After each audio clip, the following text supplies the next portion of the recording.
पूर्णमदः पूर्णमिदं पूर्णात् पूर्णमुदच्यते पूर्णस्य पूर्णमादाय पूर्णमेवावशिष्यते। ॐ शान्ति शान्ति शान्तिः। ॐ गुरुर्ब्रह्मा गुरुर्विष्णुर्गुरुर्देवो महेश्वरः गुरुसाक्षात् परं ब्रह्म तस्मै श्रीगुरवे नमः। शङ्करं शङ्कराचार्यं केशवं बादरायणं सूत्रभाष्यकृतौ वन्दे भगवन्तौ पुनः पुनः। ईश्वरो गुरुरात्मेति मूर्तिभेदविभागिने व्योमवद्व्याप्तदेहाय दक्षिणामूर्तये नमः। सदाशिवसमारम्भां शङ्कराचार्यमध्यमाम् अस्मदाचार्यपर्यन्तां वन्दे गुरुपरम्पराम्। ॐ यो ब्रह्माणं विदधाति पूर्वं यो वै वेदांश्च प्रहिणोति तस्मै तं हदेवमात्मबुद्धिप्रकाशं मुमुक्षुर्वै शरणमहं प्रपद्ये। ॐ शान्ति शान्ति शान्तिः। ॐ असतो मा सद्गमय तमसो मा ज्योतिर्गमय मृत्योर्मामृतं गमय। ॐ शान्ति शान्ति शान्तिः।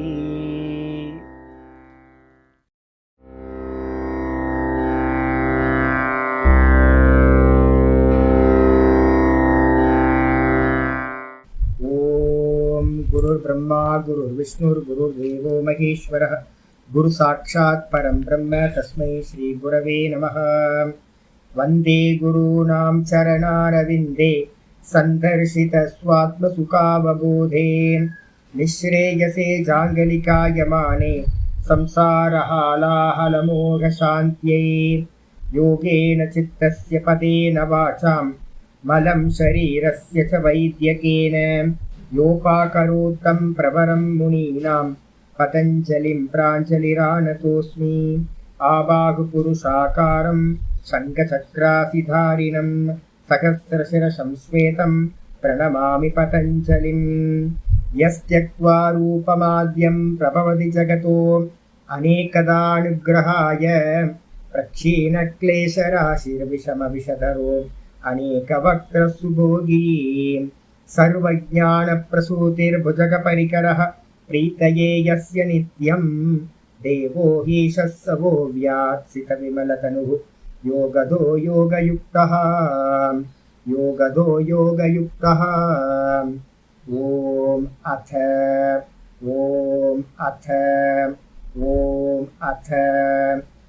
யோகானுசாசனம்.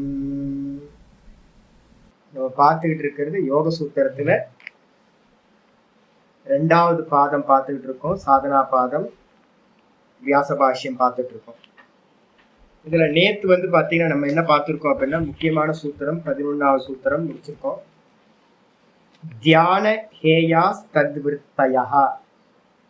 யாராவது கேட்பாங்க தியானம் பண்ணணுமா அப்படின்னு. நிறைய யூடியூப்ல பாத்தீங்க அப்படின்னா ஜக்கி வாசுதேவ்ல இருந்து நிறைய பேர் தியானத்தை ப்ரிஸ்கிரைப் பண்றவங்களாம் நிறைய இருக்காங்க.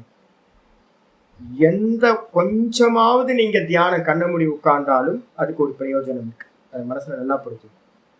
நிறைய பேர் கிரிட்டிசைஸ் பண்ண ஆரம்பிச்சிட்டாங்க மெடிடேஷனை பாத்தீங்கன்னா ரொம்ப பேர் கிரிட்டிசைஸ் பண்றாங்க மாடர்ன் பீப்புள்ஸ் எல்லாமே.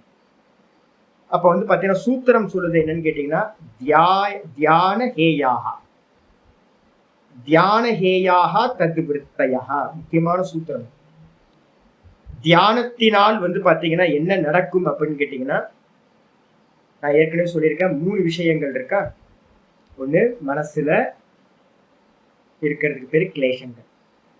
அதுக்கப்புறம் புத்தியில இருக்கிறதுக்கு பேரு ஸ்மிருதி சங்கல்பம்னு பேரு. சங்கல்பம் ஸ்மிருதி ரெண்டும் புத்தியில இருக்கு. வாசனைகள் இருக்க இடம் பாத்தீங்கன்னா சித்தம். அப்ப இந்த 3த்தையும் எரேஸ் பண்ணணும். வாசனாட்சயம் மனோநாசம் அப்படின்னு 2 சொல்றோம். அதுக்கப்புறம் சங்கல்பத்தை பாத்தீங்கன்னா நாசம் பண்றதை பத்தி பகவத்கீதையில ரொம்ப கிளியரா சொல்லியிருக்கு. அப்ப நம்ம என்ன பண்ணணும் சுவாமி அப்படின்னு கேட்டீங்கன்னா, இந்த கர்மயோகம் எல்லாமே பரிகர்மான்னு பண்ணக்கூடிய கர்மயோகம், ஈஸ்வர பிரணிதானம்னு பார்த்துக்கொள்ள கிரியா யோகத்துல. அது எல்லாமே வந்து பாத்தீங்கன்னா மனசோட சஞ்சலத்தை நீக்கிறதுக்கு மட்டும்தான். சமத்துவம் யோக உச்சியது. மனச்சஞ்சலம் இல்லாம போயிட்டு நம்ம கர்மயோகம் பண்றதுனால ஈஸ்வரன் பண்றார் அப்படின்னு நம்ம வந்து மனசை சமாதானப்படுத்த முடியும். மனசு ரொம்ப குவைட்டா இருக்கும், எது வந்தாலும் பகவான் கொடுக்குறாரு அப்படின்னு. அப்ப மனச்சஞ்சலத்தை நீக்கிறது, மனசோட கிளேஷங்களை நீக்கிறது கர்மயோகத்தோட ப்ராசஸ். அதோட பர்பஸ் வந்து அதோட முடியுது, ஈஸ்வர பிரணிதானம். அந்த ஈஸ்வர பிரணிதானமே அடுத்த ஸ்டெப்பு போகும்போது என்ன ஆகுதுன்னா உபாசனமா மாறுது. கர்மம், அதுக்கப்புறம் உபாசனம். அந்த உபாசனத்துக்குள்ளதான் வந்து பாத்தீங்கன்னா 7வது சாப்டர்ல இருந்து நம்ம பகவத்கீதையில பார்க்க போறோம். என்ன சொல்றாரு அப்படின்னு கேட்டீங்கன்னா, நல்லா ஏகதத்துவ அபியாசத்தை பண்றது மூலமா சங்கல்பங்கள் மெதுவா வந்து பாத்தீங்கன்னா எரேஸ் ஆகிட்டே வரும். ஸ்மிருதி பரிசுத்தவ் அப்படின்னு ஒரு முக்கியமான சொல்றோம். சங்கல்ப நாசம்னு சொல்லலாம், இல்ல அப்படின்னா ஸ்மிருதி பரிசுத்தி அப்படின்னு ஒரு ப்ராசஸ் சொல்றோம். ஏற்கனவே நம்ம பார்த்துட்டோம். நிர்விதர்க்க சமாபத்தியை பத்தி பேசும்போது ஸ்மிருதி பரிசுத்தி அப்படின்னு ஒரு சொல்லுவோம். நம்ம எதெல்லாம் வந்து பாத்தீங்கன்னா ஒன்ன பார்த்தோன்னே நமக்கு வந்து ஸ்மிருதியில அது ஞாபகத்துக்கு வந்துருது, எதை பார்த்தாலும். அப்ப அதெல்லாம் நம்ம கிளியர் பண்ணாம தான்ல நிக்கிறது ரொம்ப கஷ்டம். அப்ப அந்த 2வது ஸ்டெப் வந்து ஸ்மிருதி பரிசுத்தி, நம்மளுடைய மெமரிஸ் எல்லாத்தையும் சுத்திகரணம் பண்றது. அதை இன்னொரு வார்த்தையில சொன்னீங்கன்னா சங்கல்பங்களை தியாகம் பண்றது அப்படின்னு 2 விதத்துல யூஸ் பண்ணும். 2மே புத்தியில இருக்கிறது. அப்ப நீங்க கர்மயோகத்தை பண்ணிட்டு அதுக்கு அடுத்த ஸ்டெப் சமத்துவத்தை அடைஞ்சதுக்கு பிறகுதான் இந்த புத்தியில ஒர்க் அவுட் பண்ணணும். இந்த புத்தியில ஒர்க் அவுட் பண்றதுக்காக தான் ஏக தத்துவ அபியாசம் சொல்லக்கூடிய நாம ஜபங்கள், ஓங்கார ஜபமா இருக்கட்டும், இல்ல வந்து பாத்தீங்கன்னா இஷ்ட தேவதாவோட மந்திர ஜபமா இருக்கட்டும், ஒரே தாட்டு, ஒரே பிரத்யேகத்தை திரும்ப திரும்ப, ஒரே தாட்டு தான் பிரத்யேகம் பேர். அந்த ஒரே தாட்டை வந்து திரும்ப திரும்ப திரும்ப ராம் ராம் ராம் ராம் ராம் ராம் ராம் ராம் ராம் ராம் ஓம் ஓம் ஓம் ஓம் ஓம் ஓம் ஓம் ஓம் ஓம் நம சிவாய, ஓம் நம சிவாய, ஓம் நம சிவாய, இது மாதிரி மனசோட ஜபம் பண்ண பண்ண பண்ண, ஸ்தூலம் இல்ல சூக்ஷ்மம், அந்த மனசோட ஜபம் பண்ண பண்ண பண்ண அந்த ஸ்மிருதி வந்து பாத்தீங்கன்னா எரேஸ் ஆகும், சங்கல்பங்கள் எரேஸ் ஆகும் அப்படின்னு சாஸ்திரம். இதுக்கப்புறம் 3வதா இருக்கிறது எது அப்படின்னு கேட்டீங்கன்னா வாசனான்றது. இந்த வாசனா வந்து பாத்தீங்கன்னா நம்ம ஸ்தூல வாசனைகள், சூக்ஷ்ம வாசனைகள் 2ஆ பிரிச்சு வச்சிருக்கோமா. பிரசுப்த வாசனைகள்னு நமக்கு தூங்கிக்கிட்டு இருக்கிற வாசனைகள் இருக்கு. அதெல்லாம் எங்க இருக்கு அப்படின்னா அந்த சித்தத்துல ஸ்டோர் ரூம்ல இருக்கு. சஞ்சித வாசனைகள்னு அதுக்கு நான் சொல்லியிருக்கேன். தூங்கிக்கிட்டு இருக்கிற வாசனைகள் சஞ்சித வாசனைகள். அதுக்கப்புறம் வெளியில வந்த வாசனை எது அப்படின்னு கேட்டீங்கன்னா உதார வாசனைன்றது நமக்கு டே டு லைஃப்ல நம்ம பண்ணிட்டு இருக்க கர்மாலாம் உதார வாசனையை வச்சு, வேற யாருக்கும் தெரியாம நம்ம மனசுக்குள்ளார இருக்கிறது அப்பப்ப வெளிப்படும். வெளியில இருக்கிறவனுக்கு தெரியவே தெரியாது நம்ம பவித்திரம் அப்படின்னு வெளியில இருக்கவெல்லாம் நினைச்சுட்டு இருப்பான். ஆனா நம்ம ஸ்மிருதி வந்து பாத்தீங்கன்னா வெளியில தெரியும். நமக்கு உள்ளார இருந்து வெளியில அந்த வாசனைகள் வெளியில வரும். சூக்ஷ்ம வாசனைகள் எல்லாத்துக்கும் இருக்கும், எல்லா மனுஷனுக்கும். அதுக்குதான் என்ன பேர் சொல்லியிருக்கோம், விச்சின்ன வாசனைகள். அப்ப என்ன அர்த்தம் அப்படின்னு கேட்டீங்கன்னா உதார வாசனை ஸ்தூலம், விச்சின்ன வாசனைகள் வந்து பாத்தீங்கன்னா நமக்கு மட்டும் தெரிஞ்சது சூக்ஷ்மம், மறைஞ்சிருக்கிறது. அதுக்கப்புறம் அந்த பிரசுப்த வாசனைன்றது காரணத்துல இருக்கிறது, தேசகால நிமித்தம் வந்தாதான் அது வெளிப்படும். இந்த 3 இந்த ஸ்தூல வாசனையும் சூக்ஷ்ம வாசனையும் நம்ம என்ன பண்றோம் அப்படின்னு கேட்டீங்கன்னா, எதை ஸ்தூல வாசனையை நீக்கிறதுக்கு வந்து பாத்தீங்கன்னா நல்லா நான் ஒரு எக்ஸாம்பிள் சொல்லியிருக்கேன். நான் என்னன்னு கேட்டீங்கன்னா ஸ்தூல வாசனையை நீக்கிறதுக்காக தான் தபஸ் பண்ணப்படுது. ஸ்தூல வாசனையை நீக்கிறதுக்காக தான் கர்மயோகம் செய்யப்படுது. ஸ்தூல வாசனையை நீக்கிறதுக்கு பெஸ்ட் வழி எது அப்படின்னு யாராவது கேட்டாங்க அப்படின்னா என்ன சொல்லணும் அப்படின்னா, சாஸ்திரத்தை பெரியவங்க சொல்றது குரு சேவை. குரு சேவைனா ரொம்ப டிஸ்டன்ஸ்ல இருந்துட்டு சேவை பண்றது. குரு பக்கத்திலேயே இருந்துகிட்டு இருந்தீங்க அப்படின்னா அவரோட பிரபாவத்தினால என்ன ஆகும், அவர் வந்து பாத்தீங்கன்னா வாசனை இல்லாம இருப்பார். அவரோட நோக்கம் எப்பவுமே வந்து பாத்தீங்கன்னா சத் விஷயத்திலேயே இருக்கும். அப்ப அதனால வந்து வாசனா தியாகம் வந்து அவர் பக்கத்துல இருந்தீங்கன்னா வாசனா தியாகம் ரொம்ப ஈஸியா நடக்கும். அப்ப குரு சேவா, அதே மாதிரி ஈஸ்வர பூஜாதிகள், அதுக்கப்புறம் வந்து தபஸ், இது எல்லாம் என்ன பண்ணுது அப்படின்னா ஸ்தூல வாசனைகளை ரிமூவ் பண்றதுக்கு ஹெல்ப் பண்ணுது. அப்ப வந்து பாத்தீங்கன்னா சூக்ஷ்ம வாசனைகளை ரிமூவ் பண்றதுக்கு தான் வந்து பாத்தீங்கன்னா நம்ம என்ன பண்றோம், ஏக தத்துவ அபியாசம் மந்திர ஜபங்களை பண்றோம். அதுக்கு பேர் தான் சுவாத்தியாயம் நம்ம வச்சாச்சு. அப்புறம் இந்த சாஸ்திர அத்தியாயம் வந்து பாத்தீங்கன்னா என்ன பண்ணுது அப்படின்னா ஒரே ஒரு காரியம் பண்ணுது, சாங்கிய தர்சனம் என்ன பண்ணுது அப்படின்னு கேட்டீங்கன்னா, எல்லாத்தையும் அனலைஸ் பண்ணி எனக்கு அந்நியமா இருக்கிறது இதெல்லாம் திருஷ்யம்னு அனலைஸ் பண்ணி ஒவ்வொருத்த பிச்சு பிச்சு பிச்சு போட்டு எல்லா தத்துவங்களையும் பிரிச்சு போட்டு வந்து பாத்தீங்கன்னா நம்ம இதுதான் அப்படின்னு காட்டுது. 24 தத்துவங்களும் வேற, ஒரே ஒரு தத்துவம் அதுக்கு அந்நியமா இருக்கிற 25வது தத்துவம் புருஷன், நான் வேற, ஆத்மா வேற அப்படின்னு வந்து பாத்தீங்கன்னா அனலைஸ் பண்ணி விவேகம் பண்றதுதான் வந்து பாத்தீங்கன்னா சாங்கியம் யோகம். இந்த ரெண்டும் பண்ணுது. திரஷ்டா திருஷ்யம், இவ்வளவுதான். திருஷ்யத்தை எல்லாத்தையும் பிரிச்சு போட்டுட்டு வந்து பாத்தீங்கன்னா அதுக்கு அந்நியமா திரஷ்டா ஒருத்தர் இருக்க அப்படின்னு சாங்கியம் யோகம் ரெண்டுத்தோட சித்தாந்தமும் அதை கொண்டு போயிடும். வேதாந்தம் என்ன பண்ணுது அப்படின்னு கேட்டீங்கன்னா, நம்ம எதை திருஷ்யம் அப்படின்னு சாங்கியமும் யோகமும் சொல்லிச்சோ அந்த திருஷ்யத்தை வந்து பாத்தீங்கன்னா பொய்ன்னு சொல்லி, அந்த பொய்ன்னு சொல்றதுக்கு என்ன பேர் சொல்றோம்? மித்தியாத்துவ நிச்சயம். அந்த மித்தியாத்துவ நிச்சயத்தினால என்ன ஆகும் கேட்டீங்கன்னா, பார்க்கிறவனை தவிர்த்து பார்க்கப்படுகின்ற எல்லாம் வந்து பாத்தீங்க அப்படின்னா காணல் ஜலம் மாதிரி, சொப்பன மாதிரி பொய்யானது, கைத்துல தெரிகிற பாம்பு மாதிரி பொய்யானது அப்படின்னு அதை வந்து பாத்தீங்கன்னா டிஃபைன் பண்ணி, பொய்யானதுல வந்து பாத்தீங்கன்னா சித்தம் வந்து பாத்தீங்கன்னா எலும்பாது, அதை ஆசைப்படவே படாது, அது மாதிரி நிலைக்கு கொண்டு போறது. அப்ப வந்து பாத்தீங்க அப்படின்னா திருஷ்யம்ன்றதோட யோகமும் சாங்கியமும் நின்றோம். வேதாந்தம் ஒரு ஸ்டெப் எக்ஸ்ட்ரா போய் எது திருஷ்யமோ அது பொய் அப்படின்னு மித்தியாத்துவ நிச்சயம் பண்ணு. இவ்வளவுதான் வித்தியாசம். அப்ப வந்து பாத்தீங்க அப்படின்னா எல்லாம் பொய்யாயிடுச்சு அப்படின்னா வேதாந்தத்துல பார்க்கிற ஒருத்தன் மட்டும் மிச்சம் இருப்பான், எல்லாம் பொய்யாயிடும். ஆனா யோகத்திலையும் சாங்கியத்திலையும் என்னன்னு கேட்டீங்கன்னா திருஷ்யம் ஆனா பொய் இல்லை. அதனால என்னன்னு கேட்டீங்கன்னா, என்ன மாதிரியே அநேக ஜீவர்கள் இங்க லோகத்துல இருக்காங்க, எல்லாம் திருஷ்யம். நீங்க இருக்கீங்க, நான் வந்து பாத்தீங்கன்னா இப்ப எல்லா பாடம் படிக்கிற எல்லாத்தையும் நான் இதோட மானிட்டர்ல பாத்துக்கிட்டு இருக்கேன், எல்லாம் வேற, எல்லாமே திருஷ்யம் தான். ஆனா வந்து பொய்யா அப்படின்னு கேட்டீங்கன்னா, இல்ல நீங்களாம் எப்படி பொய், நீங்களாம் சத்தியம் தான், ஆனா திருஷ்யம் அப்படின்னு மட்டும்தான் சாங்கியத்திலையும் யோகத்திலையும் சொல்லி முடிக்கும். அப்ப வந்து காரண வாசனை வந்து பாத்தீங்கன்னா சாங்கியத்துல வந்து பாத்தீங்கன்னா காரண வாசனை ரிமூவ் ஆகுமான்னு கேட்டீங்கன்னா, நஷ்டமபி அனஷ்டமேவ அப்படின்னு பின்னாடி சொல்ல போறேன்.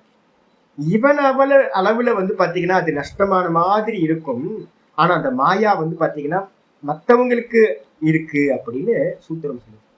யாரு அனுபூதி பண்றானோ அவனுக்கு மட்டும் நஷ்டமாயிருக்கு, ஆனா மாயான்றது ஒண்ணு, பிரகிருதின்றது வெளியில மற்றவங்களுக்கு இருக்கு அப்படின்னு. அப்ப நம்ம வந்து வேதாந்திகள் என்ன கேள்வி கேட்போம் அப்படின்னு கேட்டீங்கன்னா, இல்லப்பா அப்ப மாயான்னு ஒண்ணு இருக்கு அப்படின்னா திரும்பவும் உன்னை பிடிச்சிக்காதுன்றதுக்கு என்ன ஒரு நிச்சயம் இருக்கு, கேரண்டி என்ன இருக்கு?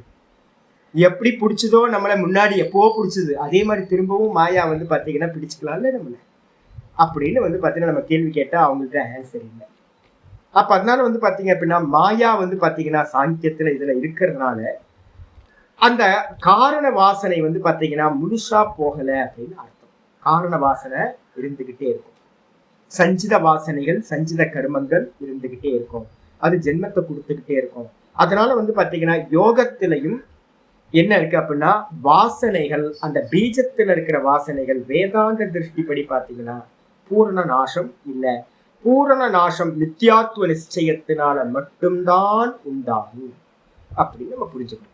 ஆனா வந்து பாத்தீங்கன்னா யோகத்தோட லெவல்ல இருந்து பாத்தீங்கன்னா இண்டிவிஜுவல் கான்சியஸ்னஸ் அடையிறது, அந்த இண்டிவிஜுவல் கான்சியஸ்னஸ் அடையிறதுக்கு வந்து பாத்தீங்கன்னா இது ரொம்ப ஹெல்ப் ஆகும்.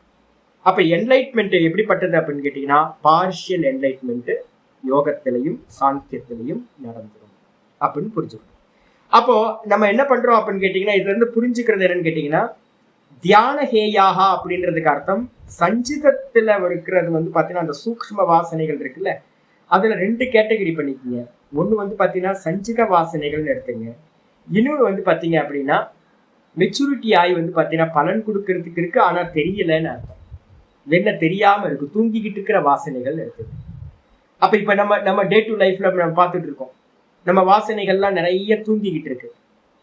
சஞ்சிதத்துல இருக்கிறது ஏதாவது தெரியுமா அப்படின்னா தெரியாது, ஜென்மாந்தரத்துல இருக்கிறது தெரியாது. ஆனா நான் இன்னைக்கு என்ன இந்த பிறந்ததுல இருந்து நான் என்ன வாசனைகள்லாம் என்கிட்ட இருக்கோ அதெல்லாம் டீப் ஸ்லீப் போகும்போது அதெல்லாம் தூங்கிடும். வேக்கப் ஆகும்போது அந்த வாசனைகள்லாம் நம்ம டே டு லைஃப்ல என்ன பண்ணணுமோ அதெல்லாம் வேக்கப் ஆயிடுது. அப்ப நடுவுல மட்டும் வந்து பாத்தீங்கன்னா எப்படி வாசனைகள் தூங்கி போகுதோ அதுதான் பிரசுப்த வாசனைகள் எடுத்துக்கணும். இந்த ஜென்மத்துல இருக்கிற அந்த பிரசுப்த வாசனைகள் இல்லாம போச்சு அப்படின்னா ஒருத்தனுக்கு என்லைட்மெண்ட் வந்து தூக்கத்துல எப்படி நான் சுகமா தூங்குறேன்னு தெரியுதோ அதே மாதிரி ஒரு என்லைட்மெண்ட் சமாதியில கிடைச்சோம். அப்ப அந்த சமாதியில கிடைக்கிற என்லைட்மெண்ட் வந்து பாத்தீங்க அப்படின்னா பார்ஷியல் என்லைட்மெண்ட் தான். பீஜத்துல இருக்கிறது நாசமாகாது அப்படின்னு வேதாந்த திருஷ்டியில இருந்து அதை நம்ம என்ன பண்றோம், நெகேட் பண்றோம். அதையும் தாண்டி போகணும் அப்படின்னு நம்ம சொல்றோம். ஆயிடுச்சா? அப்ப தியான ஹேயாகா தத்து விற்த்தையா அப்படின்னா என்ன அர்த்தம் அப்படின்னா தியானத்தினால் தியாகம் செய்ய யோக்கியமானவைகள். தியானம் செய்வதனால வந்து பாத்தீங்கன்னா தியாகம் பண்ண முடியும். எதை எல்லாத்தையும்? தத்து விற்த்தையா. தத்து விற்த்தின அர்த்தம் அந்த சித்த விற்த்திகள். சித்தத்துல என்ன விற்த்திகள் இருக்கு? காரணத்துல வந்து பாத்தீங்கன்னா பிரசுப்த வாசனை, அது சூக்ஷ்மமா வெளிப்படும் போது சங்கல்பமா ஸ்மிருதியா, அதுக்கப்புறம் அது மனசுல வெளிப்படும் போது கிளேஷ விருத்தி. இது எல்லாம் வந்து பாத்தீங்கன்னா தியாகம் செய்ய தக்கவைகள் அப்படின்னு வந்து பாத்தீங்கன்னா சூத்திரத்தை நம்ம சொல்லியாச்சு. சொன்னதுக்கு பிறகு இதோட இந்த 11வது சூத்திரத்தோட ஒரு பேக்கேஜ் 1ல இருந்து 11வது சூத்திரம் வரைக்கும் ஒரு பேக்கேஜ் அது கம்ப்ளீட் ஆயிடுச்சு. இனி வந்து பாத்தீங்கன்னா 12வது சூத்திரத்துல இருந்து கர்ம பிரகரணம் அப்படின்னு மேல டாபிக் போட்டுங்க. கர்ம வாசனை பிரகரணம். முக்கியமா வந்து நம்ம வாசனையை பத்தி பேசிட்டோம். இப்ப பேச போறது வந்து பாத்தீங்கன்னா கர்மத்தை பத்தி பேச போறோம். ரொம்ப எலாபரேட்டான வாசனை. இது எங்கெல்லாம் இருக்கு சுவாமி அப்படின்னு கேட்டேன். ரெஃபரன்ஸ் எங்க எடுக்கணும் சுவாமி அப்படின்னு கேட்டீங்கன்னா கேனோபனிஷத்துல வாக்கிய பாஷ்யத்துல வந்து பாத்தீங்கன்னா நம்ம பெரிய விசாரம் ஒண்ணு பண்ணணும். வாக்கிய பாஷ்யத்துல 3வது பாதத்துல அவதாரிகா பாஷ்யம், அது வந்து பாத்தீங்கன்னா ஆச்சாரியர் ரொம்ப எலாபரேட்டா வந்து பாத்தீங்கன்னா ஒரு குறைஞ்சபட்சம் ஒரு 20-25 பேஜுக்கு மேல வந்து பாத்தீங்கன்னா சொல்லியிருந்தார். 3வது கண்டம் வாக்கிய பாஷ்யத்துல 3வது கண்டத்துல ஒரு பெரிய பாஷ்யம் அவதாரிகா பாஷ்யம் வந்து பாத்தீங்கன்னா பக்கத்துல எழுதிக்கங்க. என்னைக்காவது டைம் இருக்கும்போது நீங்க என்ன பண்ணுங்க, இந்த வாக்கிய பாஷ்யத்தோட கிளாஸஸ் எல்லாம் நம்பர்லாம் போட்டிருக்கோம் உங்களோட யூடியூப் சேனல். இதுல வந்து பாத்தீங்க அப்படின்னா வாக்கிய பாஷ்யம்னு இருக்கும். வாக்கிய பாஷ்யத்துல 3வது கண்டத்துல ஸ்டார்டிங்ல இருந்து ஒரு 10 கிளாஸ் 10-12 கிளாஸ்க்கு மேலே போயிருக்கும்னு நினைக்கிறேன். அதை ஃபுல்லா நீங்க கேட்டீங்க அப்படின்னா இதையும் கேட்டுக்கணும், இந்த யோக சூத்திரத்துல இருக்கிறதையும் கேட்டுக்கணும். அதுக்கப்புறம் வந்து பாத்தீங்க அப்படின்னா பிரம்மசூத்திரத்துல வந்து பாத்தீங்கன்னா ஒரு முக்கியமான பாகம் இருக்கு. பிரம்மசூத்திரத்துல 3வது பாதம் 3வது அத்தியாயம் 1வது பாதம் 3-1-8 சூத்திரம் நம்பர் 8 3-1-8 பிரம்மசூத்திரத்துல. பிரம்மசூத்திரம், யோக சூத்திரம், அதுக்கப்புறம் கேனோபனிஷத்து பாஷ்யம். இந்த 3த்தையும் வந்து பாத்தீங்கன்னா நல்லபடியா ஒரு வாட்டி 2 வாட்டி 3 வாட்டி கேட்டுட்டே வந்தீங்க அப்படின்னா உங்களுக்கு கர்மா தியரி வந்து பாத்தீங்கன்னா ரொம்ப கிளியரா இருக்கும். கூடவே வந்து பாத்தீங்கன்னா இதை பத்தி பேசும்போது பகவத்கீதையில எங்க சுவாமி இருக்கு அப்படின்னா அதையும் எழுதிங்க. 3:33 இருந்து 3:39 வரைக்கும் சதுர்ஷம் சேஷ்டதே ஸ்வஸ்யாக பிரகிருதே ஞானவானபி அப்படின்னா அந்த சூத்திரமா அந்த ஸ்லோகம் ஆரம்பிக்கும். அது இந்த இடத்துல எல்லாம் வந்து பாத்தீங்கன்னா பிரதானமா இருக்கு. ஆமா, 3வது அத்தியாயம். ஆமா, இதுல வந்து பாத்தீங்கன்னா இருக்கு முக்கியமானது. அப்புறம் 18வது சாப்டர்லயும் வந்து பாத்தீங்கன்னா வந்து பாத்தீங்கன்னா இஷ்டம் அனிஷ்டம் மிஸ்ரம் திரிவிதம் கர்மன பலம் ஸ்லோகங்களா இருக்கு. விசாரம் இல்லை, ஸ்லோகங்களா இருக்கும். அப்ப வந்து பாத்தீங்கன்னா அதையும் எடுத்துக்கணும். இவ்வளவுதான் உங்களுக்கு கர்மா தியரிக்கு வந்து பாத்தீங்கன்னா இவ்வளவு போதுமானது. பிரம்மசூத்திரம் வந்து பாத்தீங்கன்னா நான் உங்களுக்கு முடிச்சா இப்ப இதை இந்த யோக சூத்திரத்துல இருக்கிறத முடிச்சுட்டு நான் பிரம்மசூத்திரம் எடுத்தேன்னா உங்களுக்கு வந்து இன்னும் கிளாரிட்டி வந்துடும். வேதாந்தத்துல சொல்ற அதே தத்துவம் தான் வந்து பாத்தீங்கன்னா யோகத்திலையும் சாங்கியத்திலையும் இந்த கர்மா தியரி சொல்லப்படுது. ஆனா வேதாந்தத்தை வந்து பெரும்பாலும் அதிகம் யாரும் இந்த கர்மா தியரியை வந்து பாத்தீங்கன்னா அதிகம் எடுக்கிறது இல்லை, அதிகம் பேசுறதும் இல்லை, மேலோட்டமா போயிருக்கு. ஸ்லோகங்கள்ல இது இல்லை, விசாரமா தான் இருக்கு. பிரம்மசூத்திரம் யாரும் படிக்கிறதே இல்லை, அதனால வந்து பாத்தீங்கன்னா பெருசா இதை பத்தின விசாரம் இல்லவே இல்லை. கிருதாத்திய அதிகரணம் அப்படின்னு பேரு. கிருத அத்திய அதிகரணம், கிருதாத்தியாதிகரணம் அப்படின்னு அந்த அதிகரணம், அந்த டாபிக் பேரே பிரம்மசூத்திரத்துல இருக்கிறது. அதனால வந்து பாத்தீங்க அப்படின்னா இதெல்லாம் எடுத்து பார்த்தோம் அப்படின்னா ரொம்ப அற்புதமா இருக்கும். உங்களுக்கு நாலேஜ் ஒரு இன்ஃபர்மேஷனுக்காக இதை சொல்லிட்டேன். அப்ப இன்னைக்கு பாட்டம் வந்து பாத்தீங்கன்னா 12வது சூத்திரம் ஆரம்பிக்க போறோம். வந்திருக்க 12வது சூத்திரம். இங்க இருந்து வந்து பாத்தீங்கன்னா ஒரு 20 சூத்திரத்துக்கு மேல வந்து பாத்தீங்கன்னா ரொம்ப எலாபரேட்டா பேச போறோம். பெரிய பெரிய பாஷ்யம் இருக்கு, நல்லா புரிஞ்சு வாங்க. இந்த யாராவது இதை வந்து பாத்தீங்கன்னா நல்லா கிளாசிஃபை பண்ணிக்கிட்டே வாங்க. புரிஞ்சு நல்லா வந்து பவர் பாயிண்ட்ல போடுற மாதிரி என்ன பண்ணிக்கிட்டே வந்தீங்கன்னா உங்களுக்கு நல்ல கிளாரிட்டி கிடைக்கும். 12வது சூத்திரம் வந்துருங்க. क्लेशमूलः कर्माशयो दृष्टा दृष्टजन्मवेदनीयः क्लेशमूलः कर्माशयो दृष्टादृष्टजन्मवेदनीयः क्लेशमूलः कर्माशयो दृष्टादृष्ट பிரிச்சோன்னா திருஷ்ட அதிருஷ்ட ஜென்மவேதनीयः சேர்ந்து படிக்கும்போது क्लेशमूलः कर्माशयो दृष्टादृष्टजन्मवेदनीयः. क्लेशमूलः, क्लेशம்னா எங்க? மனசுல எப்பவுமே தெரிஞ்சுக்கணும். கிளேசம்னா எங்க? மனசுல உண்டாகிறதுக்கு பேர் தான் கிளேசம். என்னெல்லாம் இருக்கு மனசுல உண்டாகிற கிளேசங்கள் அப்படின்னா அவித்யா, அஸ்மிதா, ராக, துவேஷ, அபினிவேஷம். இதுல பாத்தீங்கன்னா அவித்யா க்ஷேத்திரம் உத்தரேஷாம் சூத்திரத்தை சொல்லி நம்ம என்ன பண்ணிட்டோம், அவித்யாவை தூக்கி லேண்டுன்னு ஆக்கிட்டோம். அதை ஒரு மெயின் கிளேஷமா அதை கொண்டு வரது, எல்லாத்துக்கும் பேஸ் அது. அப்ப மீதி இருக்கிற கிளேஷங்கள் எது அப்படின்னு கேட்டீங்கன்னா அஸ்மிதா, அதுக்கப்புறம் ராகம் விருப்பு, துவேஷம் வெறுப்பு, அதுக்கப்புறம் மரண பயம். இது எல்லாம் பாத்தீங்கன்னா எப்படி வெளிப்படும் அப்படின்னா இந்த மனசுலதான் எக்ஸாஸ்ட் ஆகுது, வெளியில ஆகுறது எக்ஸாஸ்ட் ஆகுது. அஸ்மிதான்னு சொல்லக்கூடிய அகங்காரத்தோட பிளேஸ் பாத்தீங்கன்னா புத்தி. ஆனா புத்தி பாத்தீங்கன்னா வெளிப்படாது. அது எங்க வெளிப்படும் அப்படின்னா மனசுல வெளிப்படும்.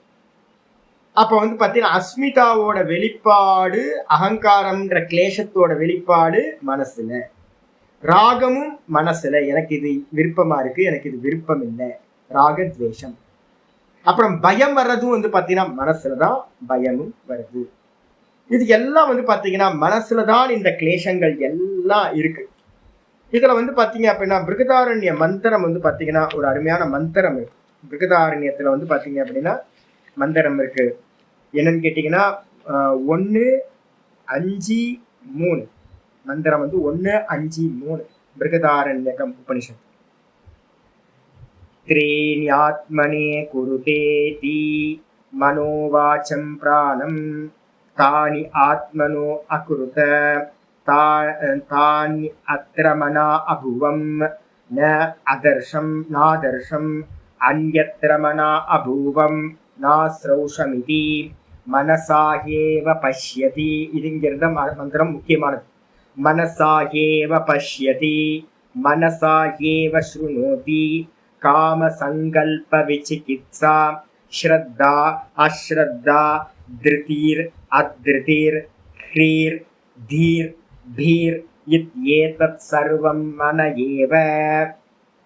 பரமாத்மா பாத்தீங்க அப்படின்னா படைச்சார். இந்த கிரியேஷன் பண்ணதுக்கு பிறகு என்னெல்லாம் படைச்சார் அப்படின்னா மொத்தம் பாத்தீங்கன்னா மனோ வாச்சம் பிராணம், மனசை படைச்சார். அதுக்கப்புறம் வாக்குன்ற முதலிய இந்திரியங்களை படைச்சார்.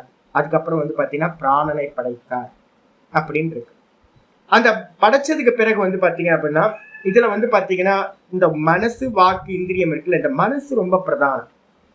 இந்த மனசு பாத்தீங்கன்னா மனசு எங்கேயாவது சிந்தனையில இருந்துச்சுன்னா என்ன பண்ண முடியாது, வெளியில இருக்கிறத நம்ம கேட்க முடியாது, பார்க்க முடியாது. ஐயோ நான் பார்க்கவே இல்லையே ஜி, நீங்க வந்தீங்க போல இருக்கு, நான் பார்க்கவே இல்லையே, வேற ஏதோ சிந்தனையில இருந்த போல இருக்கு அப்படின்னு நம்ம சொல்றோம். அப்ப இந்த மனசு பாத்தீங்கன்னா வேற எங்கேயாவது இருந்துச்சுன்னா அந்யத்திர மனா அபூவம், வேற எங்கேயோ மனசு இருந்ததுனால என்னாச்சு, ந அதர்ஷம் நாதர்ஷம் நான் பார்க்கல, அந்யத்திர மனா அபூவம் மனசு எங்கேயோ இருந்துச்சு, அதனால நான் சௌஷம் நான் கேட்கல. நம்ம சொல்றோம்ல நான் பார்க்கல ஜி, ஐயோ நீங்க எதிர்க்க வந்தீங்க போல இருக்க. எனக்கு டெய்லி நடக்குது. யாரோ நமஸ்காரம் பண்ணிட்டு போயிருப்பாங்க, நான் பாத்தீங்கன்னா பார்த்துருக்கவே மாட்டேன். ஏன் அப்படின்னா என் மனசு எங்கேயாவது நான் இருக்கும், மனசு எங்கேயாவது கீதா சொல்லிட்டு போயிட்டே இருக்கும்போது கீதையை நினைச்சுக்கிட்டே போயிட்டு இருப்பேன். யாரோ வந்திருப்பாங்க போயிருப்பாங்க, நான் பார்த்துருக்க மாட்டேன். ஏதோ சொல்லியிருப்பாங்க கேட்டிருக்க மாட்டேன். ஏன், மனசு அந்யத்திர அபூவம். மனசு வேற எங்கேயோ இருந்துச்சு அப்படின்னா அப்ப என்னது, காது கேட்டாலும் சப்தம் உள்ள போகாது, கண்ணு பார்த்தாலும் அந்த திருஷ்யங்கள் உள்ள போகாது. அப்ப புரியுதா? அப்ப மனுஷனை பாத்தீங்கன்னா என்ன சொல்லுது அப்படின்னு கேட்டீங்கன்னா மனசாகேவ பஷ்யதி. ஒரு மனுஷன் பாத்தீங்கன்னா மனதினாலேயே பார்க்கிறான். மனசாகேவ சுனோதி, மனசுனாலேயே பாத்தீங்கன்னா என்ன பண்றான், கேட்கின்றான். அப்போ மனசுனாலதான் எல்லாம். ஏன்னா பின்னாடி இருக்கிறது தான் மனசுதான். நான் சொல்றேன் கோஆர்டினேட்டர், டெலிபோன் எக்ஸ்சேஞ்ச் மாதிரி பாத்தீங்கன்னா அதுதான் மையமா ஹப்பா இருக்கிறது.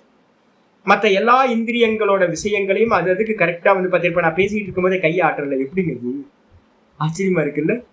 இந்த கையை வந்து பார்த்தீங்கன்னா இப்படிலாம் ஷேக் பண்றேன். என்னப்பா இது எனக்கு இப்பதான் இப்போ யோசிக்கும் போது பாருங்க கையெல்லாம் நான் அசைச்சு பாக்குறேன்ல.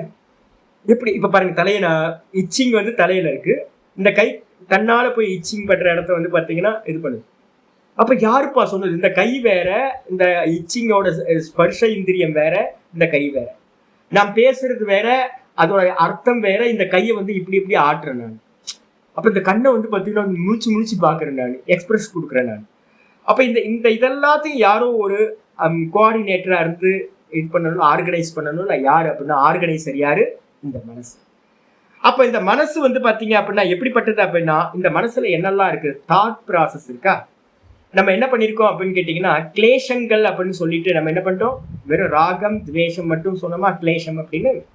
இங்க வந்து பாத்தீங்கன்னா வேதாந்தத்துல வந்து பிருகதாரண்யத்துல நிறைய சொல்லுது. என்னென்னப்பா அப்படின்னு கேட்டீங்கன்னா எல்லாத்தையும் ராக துவேஷத்துக்குள்ளார கொண்டு வந்துருங்க. ஆனா கொஞ்சம் எலாபரேட் பண்ணினீங்கன்னா மந்திரம் சொல்லுது காமம்னா ராகத்துல வந்துடும். ஆசை, அதுக்கப்புறம் சங்கல்பம்னா இப்ப நம்ம சொன்னோம்ல புத்தியில வந்துடுறது, அதுவும் ஒரு தாட். அதுக்கப்புறம் வந்து விசிகித்சான சந்தேகம் வந்தா வந்து உங்களுக்கு கிளேஷம் உண்டாகுமா இல்லையா? உங்களுக்கு வந்து ரொம்ப வந்து பாத்தீங்கன்னா ரொம்ப பிலீவ் பண்ற ஒரு பர்சன் இருக்கு, அவர் மேல லைட்டா ஒரு டவுட் வந்தாலும் உங்களுக்கு என்ன ஆகும்? சித்தம் கிளேஷம் ஆயிடுதா, துக்கம் வந்துருமா? ஐயோ நான் இவ்வளவு நம்பினே இவரை, இது மாதிரி அவர் பண்ணிருப்பாரோ அப்படின்னு அவர் உங்களுக்கு துரோகம் பண்றாருன்னு ஒரு லைட்டா ஒரு சந்தேகம் வந்தா கூட என்ன ஆயிடும்? மனசு கிளேஷத்தை அடையுது. அப்ப என்ன பண்ணலாம்னு கேட்டீங்கன்னா விசிகித்சான்னு சொல்லுது. விசிகித்சானா சந்தேகம், காம சங்கல்ப விசிகித்சா சந்தேகம், ஸ்ரத்தா நல்ல ஸ்ரத்தைய நான் வந்து என்னோட ஆச்சாரியரை நல்லா ஸ்ரத்தா பண்றேன், அஸ்ரத்தா அந்த ஸ்ரத்தை இல்லாம போகுது சில பேருக்கு. ஒருத்தர் நல்ல ஸ்ரத்த பண்றார், ஒருத்தர் நல்ல ஸ்ரத்தை இல்லாம போகிறார். அதுவும் சில விஷயத்துல ஸ்ரத்த இருக்கு, சில விஷயத்துல ஸ்ரத்தை இல்லை. அதுக்கப்புறம் திருதி, உனத்துல தொடர்ந்து கிளாஸ் வந்து பாத்தீங்கன்னா கண்டினியூஸா பாடம் கேட்கணுன்ற ஒரு நிச்சயம், உனத்துல தொடர்ந்து நிக்கிறது, தாரணம் பண்ணி நிக்கிறது, அதுவும் மனசோட தாட்டு தான். அதுக்கப்புறம் அதிருப்தின்றதுக்கு அர்த்தம் ஒரு காரியத்தை தொடர்ந்து பண்ண முடியாம ஒரு சஞ்சலம், அதுவும் வந்து மனசுதான்.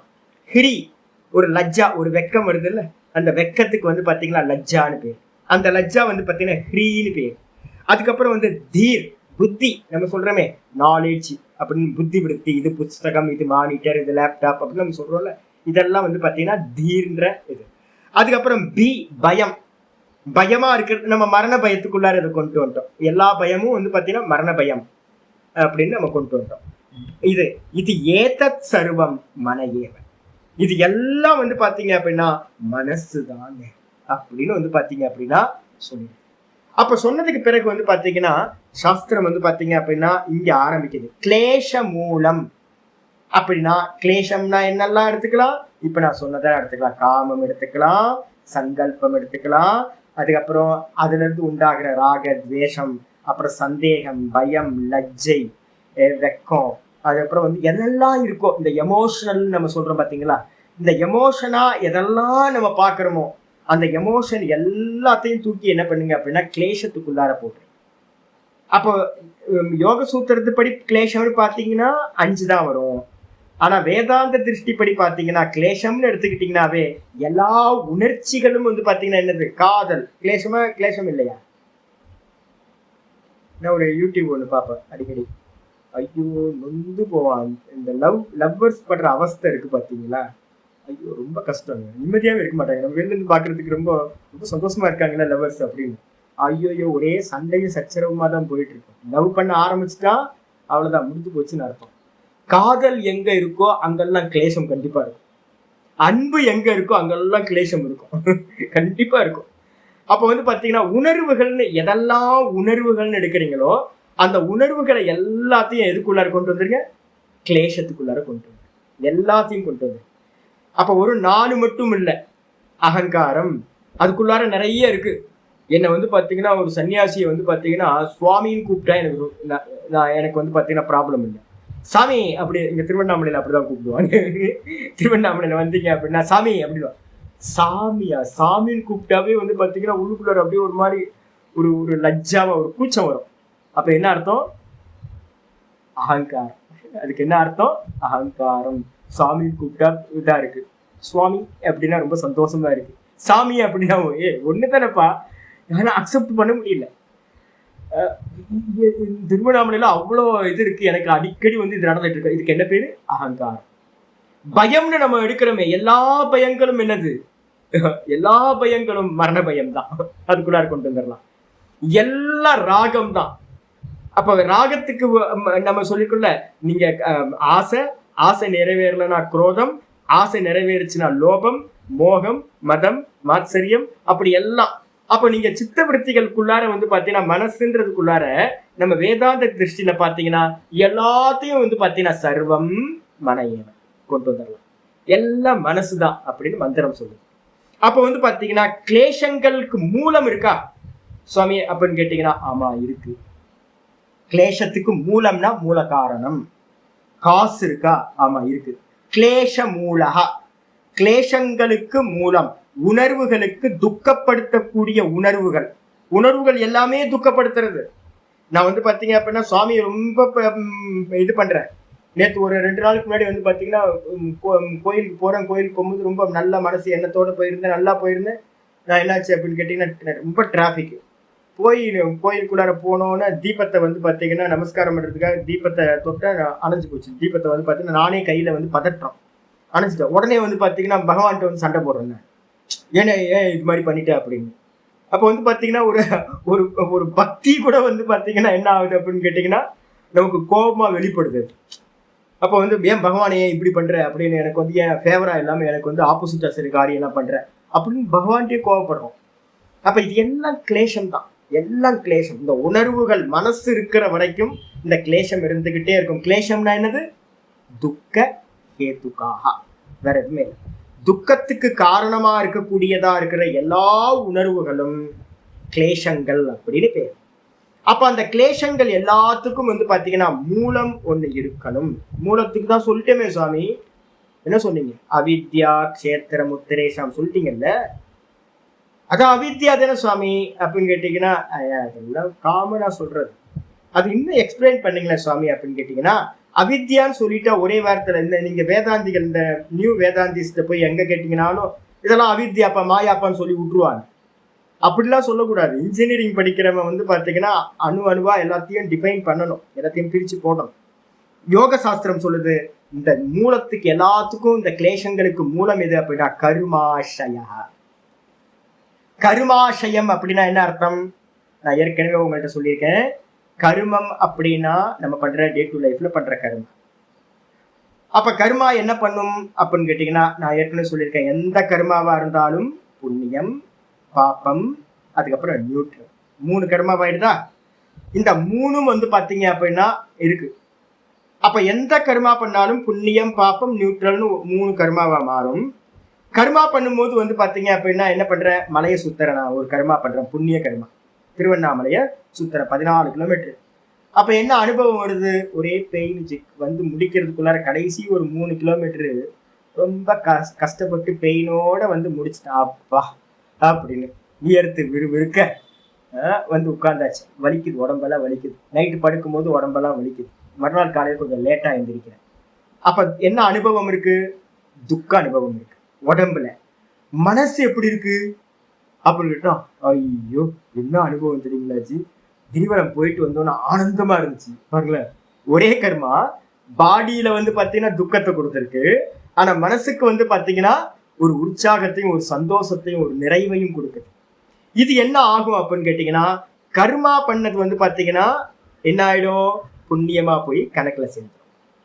அந்த புண்ணிய கர்மாவோட சேர்ந்து இந்த சித்தத்துல என்ன ஆகுதுன்னு கேட்டீங்கன்னா, அந்த சுக அனுபவம் இருக்குல்ல, ஒரு நிறைவு, அந்த நிறைவு வந்து பாத்தீங்கன்னா வாசனையா வந்து பாத்தீங்கன்னா நம்ம சித்தத்துல ரெஜிஸ்டர் ஆயிடும்.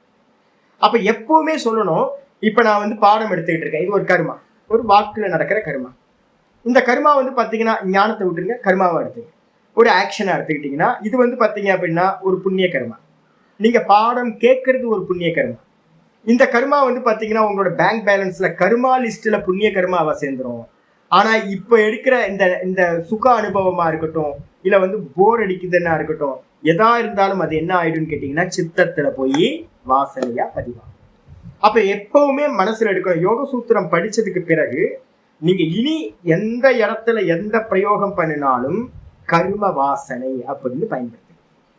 கர்ம வாசனைன்னு பயன்படுத்திட்டீங்கன்னா கர்மம் எந்த கர்மா பண்ணாலும் அந்த கர்மத்தோட இம்ப்ரெஸ் கிரியேட் ஆகும். அது சுகமா இருக்கலாம், துக்கமா இருக்கலாம், சில சமயம் நியூட்ரலா இருக்கலாம். அப்போ கர்ம வாசனைகள், இந்த கர்ம வாசனைக்கு இன்னொரு பேரு டெக்னிக்கலா பாத்தீங்கன்னா என்ன சொல்றோம் அப்படின்னா கர்மாசயன்னு பேர். கர்ம வாசனை உங்களுக்கு புரியணும் அப்படின்னா இங்க மேல ஆசயம் கர்மாசயம் இனிமே யூஸ் பண்ண போறோம். கர்மாசயம்ன்றதுக்கு அர்த்தம் என்னன்னு கேட்டீங்கன்னா கர்ம வாசனைகள்.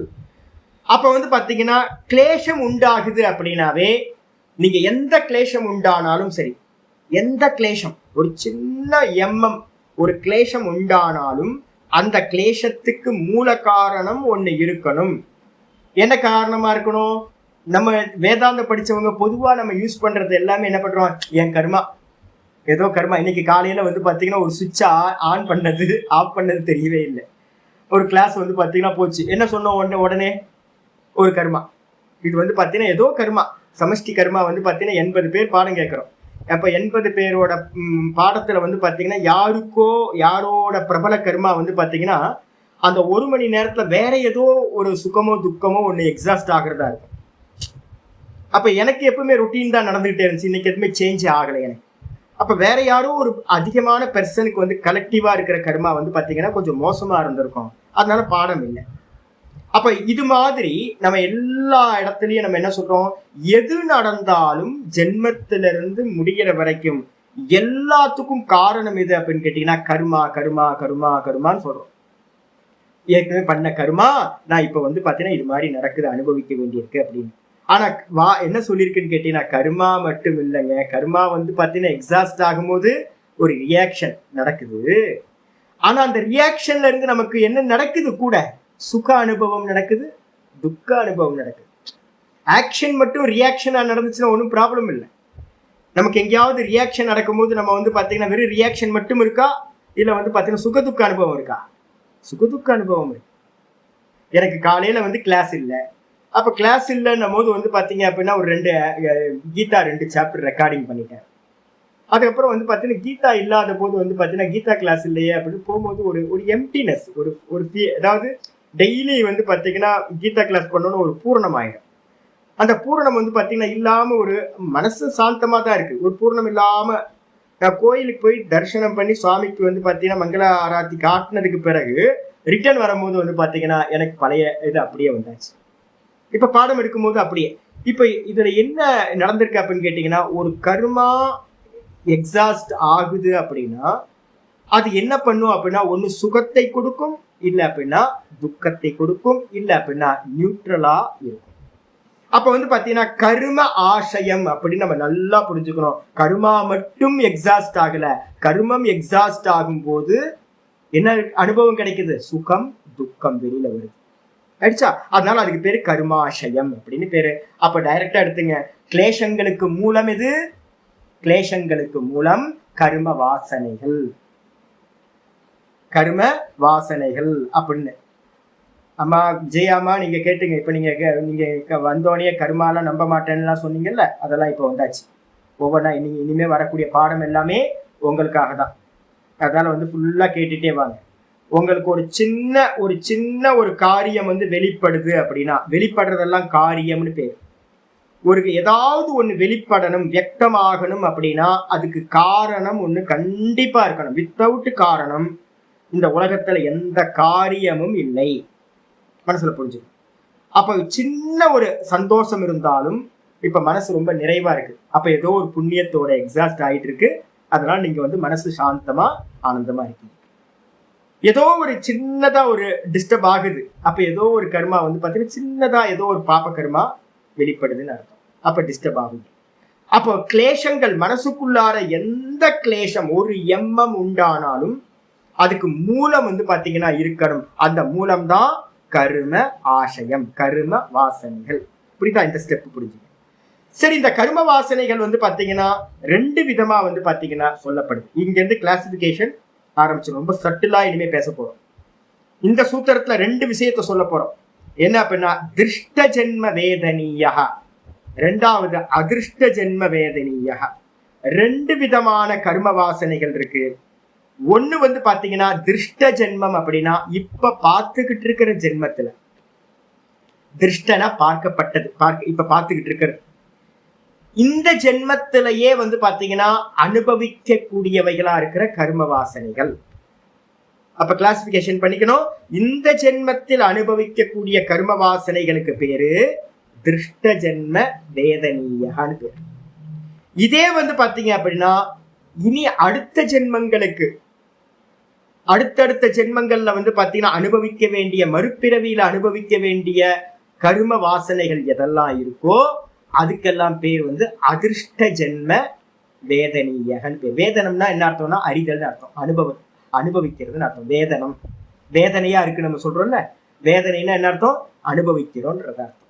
அப்ப வந்து பாத்தீங்க அப்படின்னா வேதனீயக அப்படின்னா அனுபவிக்க யோக்கியமானவைகள், இந்த ஜென்மத்துல அனுபவிக்க யோக்கியமானவைகள், மறு ஜென்மங்கள்ல அனுபவிக்க யோக்கியமானவைகள் என்று ரெண்டு விதமான கர்ம வாசனைகள் இருக்கின்றன சொல்லியாச்சு. இதுதான் கிளேசங்களுக்கு, எல்லா மனுஷங்களோட கிளேசங்களுக்கும் மூல காரணம் சொல்லியாச்சு. பாஷ்யத்துக்கு வந்திருக்கு, ஆச்சாரியர் சொல்றார் தத்திர. தத்திர அப்படின்னா இந்த கிளேச விஷயத்தில் புண்ணியா புண்ணிய கர்மாஷய வந்துருது, ரொம்ப கிளியரா வர. புண்ணிய அபுண்ணிய கர்ம ஆசய. கர்மத்தை வந்து பாத்தீங்கன்னா என்ன விதமா பிரிக்கலாம்? ரெண்டு கர்மா பிரிச்சிருக்கோம், புண்ணிய கர்மா, பாப்ப கர்மா. இந்த புண்ணிய கர்மத்திலிருந்து உண்டாகிற வாசனை புண்ணிய வாசனை. அப்ப ரெண்டுத்தையும் சேர்த்தீங்கன்னா புண்ணிய கர்மாஷய, புண்ணிய கர்ம வாசனை. அப்புறம் அப்புண்ணிய கர்ம வாசனான என்ன அர்த்தம்? அப்புண்ணிய கர்மாசயம்னா என்ன அர்த்தம்? பாப்ப கர்ம வாசனை. புண்ணிய கர்ம வாசனை, பாப்ப கர்ம வாசனை ஆயிடுச்சா? இதுல காம லோப மோக குரோத பிரசவ, இந்த ரெண்டுமே என்ன பண்ணும் அப்படின்னு கேட்டீங்கன்னா உங்களுக்குள்ளார இது ஆசயம்னா என்ன அர்த்தம்னு கேட்டீங்கன்னா, எனக்கு வந்து பாத்தீங்க அப்படின்னா இப்போ ஒரு 3 வாரம் 4 வாரமா என்ன பண்ணும், சனிக்கிழமை ஒரு சீடை, அந்த கிருஷ்ணாஷ்டமி வந்துச்சா, கிருஷ்ணாஷ்டமிக்கு வந்து பாத்தீங்கன்னா சீடைய பிரசாதமா கொடுக்க ஆரம்பிச்சோம். எனக்கு சீடை கொடுக்கும்போது அவ்வளோ ஆனந்தமா வர ஆரம்பிச்சிருச்சு, சந்தோஷமா ஆயிடுச்சு. அது கொடுக்கும் போதும் அந்த சைஸ் எல்லாம் பார்க்கும் போதும் அவ்வளோ ஆனந்தம் கிடைக்குது.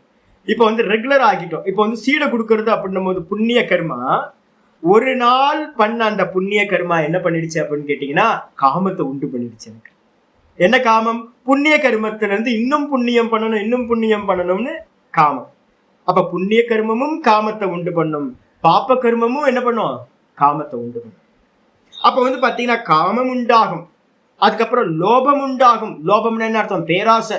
எனக்கு இப்போ வந்து பாத்தீங்கன்னா அச்சோ என்னடா இது ஒரு 5 கிலோ தானே கொடுக்குறோம், நல்லா பெருசா வச்சு எல்லாத்துக்கும் கொடுத்தா நல்லா இருக்கும்ல, அந்த சீடையை வந்து பாத்தீங்கன்னா கொடுத்தா பிரசாதம் கொடுக்குறது அவ்வளவு ஆனந்தமா இருக்கு. எனக்கு வந்து பேராசை வருது. இப்போ ஒரு மாலை போட்டா வந்து பாத்தீங்கன்னா எனக்கு இப்ப பத்தவே மாட்டேங்குது.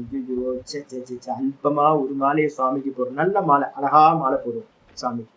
எனக்கு வந்து பாத்தீங்கன்னா டெய்லி வந்து பாத்தீங்கன்னா எல்லாம் விதவிதமா ஒரு 5000 10,000 ரூபாய்க்கு மாலை போட்டா சூப்பரா இருக்கும். ஆசை, பேராசை தானே.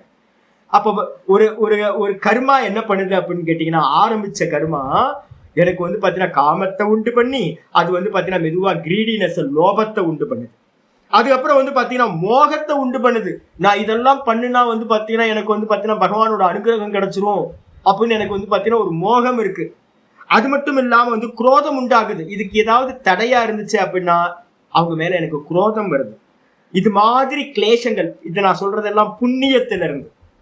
புண்ணிய கர்மாவை பண்ணும் போதே காம குரோத லோபம் மோகம் எல்லாம் பிரசவிக்கும். இதே மாதிரி ஒரு பாப்ப கர்மத்தை பண்ணும் போது என்ன ஆகும்?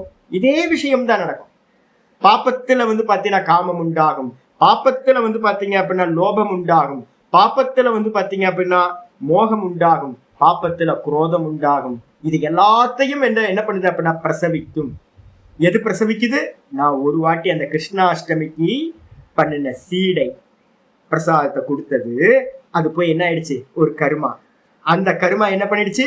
உள்ளுக்குள்ளார போய் புண்ணிய கர்மாவாச்சு, வாசனை. அதை ரிசீவ் பண்ணி அதை சந்தோஷமா சாப்பிட்றவங்களை பார்க்கும்போது எனக்கு என்ன ஆயிப்போச்சுன்னா, ஐயோ இது ரொம்ப சந்தோஷமா இருக்குல்ல, அப்படின்னு வந்து பாத்தீங்கன்னா அது வாசனையா பதிஞ்சு போச்சு. புரியுதா உங்களுக்கு? மாலையை போட்டோன்னே வந்து பாத்தீங்கன்னா அது கருமா, புண்ணிய கருமா. அது வந்து பாத்தீங்கன்னா எனக்கு அதை பார்க்க சந்தோஷம், உள்ளுக்குள்ளார சந்தோஷம் உற்பத்தி ஆகுது. அது வாசனையா பதிஞ்சு போச்சு. இன்னும் எனக்கு அதிகமா இதை பண்ணணும், இன்னும் எனக்கு அதிகமா பண்ணணும்னு அந்த ஒரு வாசனை என்ன பண்ணுது, திரும்ப திரும்ப திரும்ப என்ன அந்த கருமத்தில இருந்து பிரசவம் பண்ணிக்கிட்டே இருக்கு, காமத்தை உண்டு பண்ணிக்கிட்டே இருக்கு. பிரசவம்னா உண்டு பண்ணிக்கிட்டே இருக்கு. ஆயிடுச்சா? அப்போ அது மாதிரி அப்போ புண்ணியமா இருக்கட்டும் பாப்பமா இருக்கட்டும், ரெண்டு கருமமே வாசனையா பதிவாயி அந்த வாசனையில இருந்து திரும்ப திரும்ப எனக்கு என்ன பண்ணும், காம குரோத லோப மோக மதம் ஆச்சரியம் எல்லாத்தையும் பிரசவம் செய்யும். அப்ப நமக்குள்ளார வந்து யாருக்காவது ஒரு காமமோ குரோதமோ லோபமோ மோகமோ ஏதாவது ஒரு எண்ணம் வெளிப்பட்டாலும் இந்த மனசுல இமீடியட்டா நம்ம என்ன பண்ணணும், இதுக்கு பின்னாடி ஏதோ ஒரு வாசனையும் கருமமும் இருக்கு அப்படின்னு அனுமானம் பண்ணிக்கணும். ஆயிடுச்சா? தெரியாம இருக்கும் நிறைய. இப்ப நான் சொல்றது சீட விஷயமா இருக்கும், இது எனக்கு தெரியுது. நமக்கு வந்து 10-20 வருஷத்துக்கு முன்னாடி எதையாவது பண்ணிருப்போம், அது வாசனையா இருக்கும், அது ஒரு காரியத்துல பிரவருத்தி பண்ணிட்டு இருக்கோம். நம்ம வந்து அந்த வாசனையை பார்க்க மாட்டோம், ஆனா நம்ம அனுமானம் பண்ணலாம். என்ன பண்ணலாம், இந்த காரியம் வெளிப்படுது அப்படின்னா இதுக்கு பின்னாடி ஏதோ ஒரு கருமம் வாசனை நமக்கு இருக்கு. அது வந்து சில சமயம் வந்து பாத்தீங்கன்னா கோடிக்கணக்கான ஜென்மத்துக்கு பின்னாடி இருக்கிறது கூட இருக்கலாம். நமக்கு தெரியவே தெரியாது, ஏன் இதை நான் பண்றேன், எனக்கு ஏன் இதுல இச்சை வருது, இதுல ஏன் சில பேரை பார்த்தா குரோதம் வரும். ஆளே ஃபர்ஸ்ட் டைம் வந்து பாத்தீங்கன்னா இன்னைக்கு காலில் வந்து பாத்தீங்கன்னா கோயில்ல வந்து ஒருத்தர் வந்து நின்னார், ஒரு கல்ச்சரே இல்லாத ஒரு ஆள். அவர் வந்து பாத்தீங்கன்னா பொறுமையா இல்லை. அவரை பார்க்கும்போது எனக்கு வந்து பாத்தீங்கன்னா ஒரு உள்ளுக்குள்ளார வந்து ஒரு குரோதம், என்ன மனுஷன் எப்படி இருக்காரு அப்படின்னு. ஏன் அவர் மேல எனக்கு என்ன குரோதம் வரணும், ஏதோ சம்பந்தம் இல்லாம ஏதோ ஒரு கர்ம வாசனை இருக்கும், என்னன்னே தெரியாது. ஆனா நமக்கு என்ன தெரியணும் அப்படின்னு கேட்டீங்கன்னா, எனக்கு இப்போ குரோதமோ காமமோ வந்துச்சுன்னா அதுக்கு பின்னாடி ஏதோ ஒரு கர்மம் ஏதோ ஒரு வாசனை மூலத்துல இருக்கு. ஆயிடுச்சா? அதுக்கப்புறம் ஆச்சரிய சொல்ற அந்த கர்ம வாசனையானது, சன்றதுக்கு அர்த்தம் அந்த கர்மாசயமானது திருஷ்ட ஜென்ம வேதனீயஸ்ச அதிருஷ்ட ஜென்ம வேதனீயஸ்ச. திருஷ்ட ஜென்ம வேதனீயம் என்றும் அதிர்ஷ்ட ஜென்ம வேதனீயம் என்றும் இரண்டு விதமாக தெரிகின்றது இருக்கிறது. திருஷ்ட ஜென்ம வேதனீயம்னு என்ன அர்த்தம், இந்த ஜென்மத்திலேயே வெளிப்பட்டு பலனை கொடுப்பவைகள். நம்ம வந்து பாத்தீங்க அப்படின்னா சின்ன வயசுல இருந்து பண்ணின கர்மா, நம்ம சின்ன வயசுல இருந்து கர்மத்தோட பண்ணின வாசனை, இந்த ரெண்டும் இந்த ஜென்மத்திலேயே பலன் கொடுத்துச்சு அப்படின்னா அதுக்கு என்ன பேர் சொல்றோம், திருஷ்ட ஜென்ம வேதனீயான். இந்த ஜென்மத்துல நான் பண்ணப்பட்ட கர்மா இந்த ஜென்மத்துல பலன் கொடுக்காம ஃபியூச்சர்ல வந்து பாத்தீங்கன்னா, ஃபியூச்சர் எப்போ தெரியாது, சில கர்மா வந்து பாத்தீங்கன்னா அடுத்த ஜென்மத்துல பலன் கொடுக்கலாம். சில கர்மா வந்து பாத்தீங்கன்னா கோடிக்கணக்கான லட்சக்கணக்கான நூற்றுக்கணக்கான ஆயிரக்கணக்கான ஜென்மங்களுக்கு அப்புறமும் பலன் கொடுக்கலாம். அதுக்கு பேர் என்ன பேரு, அதிர்ஷ்ட ஜென்ம வேதனீய. அதிர்ஷ்டனா, அதிர்ஷ்ட ஜென்மம்னா கண்ணுக்கு தெரியாம இனி வரக்கூடிய ஜென்மங்களில் அனுபவிக்க கூடியதா இருப்பவைகள். ஆயிடுச்சா? ஒண்ணு திருஷ்டம், ஒண்ணு அதிர்ஷ்டம். நம்ம திரும்ப சொல்றோம்ல அதிர்ஷ்டம் அதிர்ஷ்டம் சொல்றவன், என்னுடைய அதிர்ஷ்டஞ்சி 1 கோடி ரூபாய் லாட்டரியில விழுந்திருக்கு அப்படின்றோம். நான் இப்போ வந்து பாத்தீங்கன்னா பண்ணவே இல்லை, 1 கோடி ரூபாய்க்கான கருமத்தை நான் பண்ணவே இல்லை, எதேச்சியா வந்து பாத்தீங்கன்னா 1 கோடி ரூபாய் லாட்டரியில விழுந்திருக்கு அப்படின்னா அப்ப என்ன அர்த்தம், அதிர்ஷ்டம் சொல்றோமா? இப்ப இதெல்லாம் கரெக்ட் பண்ணிக்கங்க. நம்ம லௌகிகமா பெரியவங்க எல்லாம் பேசிக்கிட்டு இருக்கிறது, நம்ம லௌகிகமா இதெல்லாம் பேசணுமோ இதெல்லாம் டெக்னிக்கலா சாஸ்திரங்கள்ல இருக்கிறதான் சொல்லி வச்சிருக்காங்க. அப்ப அந்த அதிர்ஷ்டம்ன்றது என்ன அர்த்தம் அப்படின்னு கேட்டீங்கன்னா, முந்தின ஜென்மங்கள்ல பண்ண புண்ணியம் அதிர்ஷ்டமா ஆகி அது இந்த ஜென்மத்துல என்ன இருக்கு, வெளிப்பட்டு. அப்ப இந்த ஜென்மத்துல பண்ண நிறைய கருமங்கள் அதிர்ஷ்டத்துக்கு போய் அது வந்து பாத்தீங்கன்னா என்ன ஆகும், எந்த ஜென்மத்துல பலன் கொடுக்கும்னு நமக்கு தெரியாது. அதுக்கு பேரு அதிர்ஷ்டம். இந்த ஜென்மத்திலேயே இந்த இவங்கள்ட்ட போனீங்க அப்படின்னா, ஜோசியர்கள்ட்ட எல்லாம் போனீங்க அப்படின்னா புதர்காமேஷ்டி யாகம், புதர்காமேஷ்டி யாகம் பண்ண எந்த ஜென்மத்துல பலன் கிடைக்கணும், எதுக்காக, அடுத்த ஜென்மத்துல குழந்தை பிறக்கிறதுக்காக பண்றோம். புதர்காமேஷ்டி யாகம் எதுக்கு, இங்கேயே பலன் கிடைக்கிறது. காரி யாகம்னு ஒரு யாகம் இருக்கு, மழை பெய்யறதுக்காக பண்றது ஒரு காரி யாகம்னு ஒரு யாகம். அது எதுக்காக பண்றோம், அடுத்த ஜென்மத்துல வந்து மழை பெய்யறதுக்காக பெய்யறோம், அதனால இப்பவே பலன் கொடுக்கறது. அதே நேரத்துல சோமேன எஜேத்த சொர்க்க காமகன் இருக்கு, சொர்க்கத்தை அடையறதுக்காக வந்து பாத்தீங்கன்னா ஒரு ஒரு யாகம் பண்றோம், சோம யாகத்தை. அது எப்ப பலன் கொடுக்கும்? இப்பவே பலன் கொடுக்குமா? பூமியில வாழ்ந்துகிட்டு இருக்கும் போதே சொர்க்கத்தை நீங்க அனுபவிக்க முடியுமா? முடியாது. அப்ப வந்து பாத்தீங்கன்னா நிறைய கர்மா காரியாகம் இந்த ஜென்மத்திலேயே இப்பவே மழை பெய்யறதுக்கு. என்னோட சுவாமி வந்து கைலாச ஆசிரமத்துல ஒரு மடாதிபதி இருந்தார். ரொம்ப வித்வர், எல்லாத்துக்கும் மூல காரணமா அவர் தான் இருந்தார். அவர் வந்து பாத்தீங்க அப்படின்னா பேர் என்ன பேரு, வித்யானந்தகிரி, அப்புறம் வந்து ஒரு சிவானந்த சுவாமியோட காலத்துல கபோவன் மகராஜோட சிட்டர். அந்த சுவாமி தான் மடாதிபதியா இருந்தார். அவர் ரொம்ப ஸ்பெஷல், ரொம்ப நல்ல ஞானி. அவர் என்ன பண்றாரு, ஒரு கிராமத்துக்கு ராஜஸ்தான்ல வந்து பாத்தீங்கன்னா மழையே இல்லைன்னு சொல்லிட்டு இருக்காங்க. ஒரு கிராமத்துல நல்ல பக்தர்கள்லாம் கூப்பிட்டு அவர் சுவாமியை வந்து பாத்தீங்கன்னா நல்லா இதெல்லாம் பண்ணி வந்து பாத்தீங்க அப்படின்னா அப்ப நல்லா வந்து பாத்தீங்க அப்படின்னா எல்லாத்தையும் பண்ணி வந்து பாத்தீங்கன்னா அவரு ஒரு யாகத்தை பண்ண சொல்றார். காரி யாகம்னு பேரு. அந்த காரி யாகத்தை பண்ண சொல்லி ஒரு வர்ண ஜபத்தை வந்து பாத்தீங்க அப்படின்னா விஷ்ணு தேவானந்த சுவாமின்னு பேர்.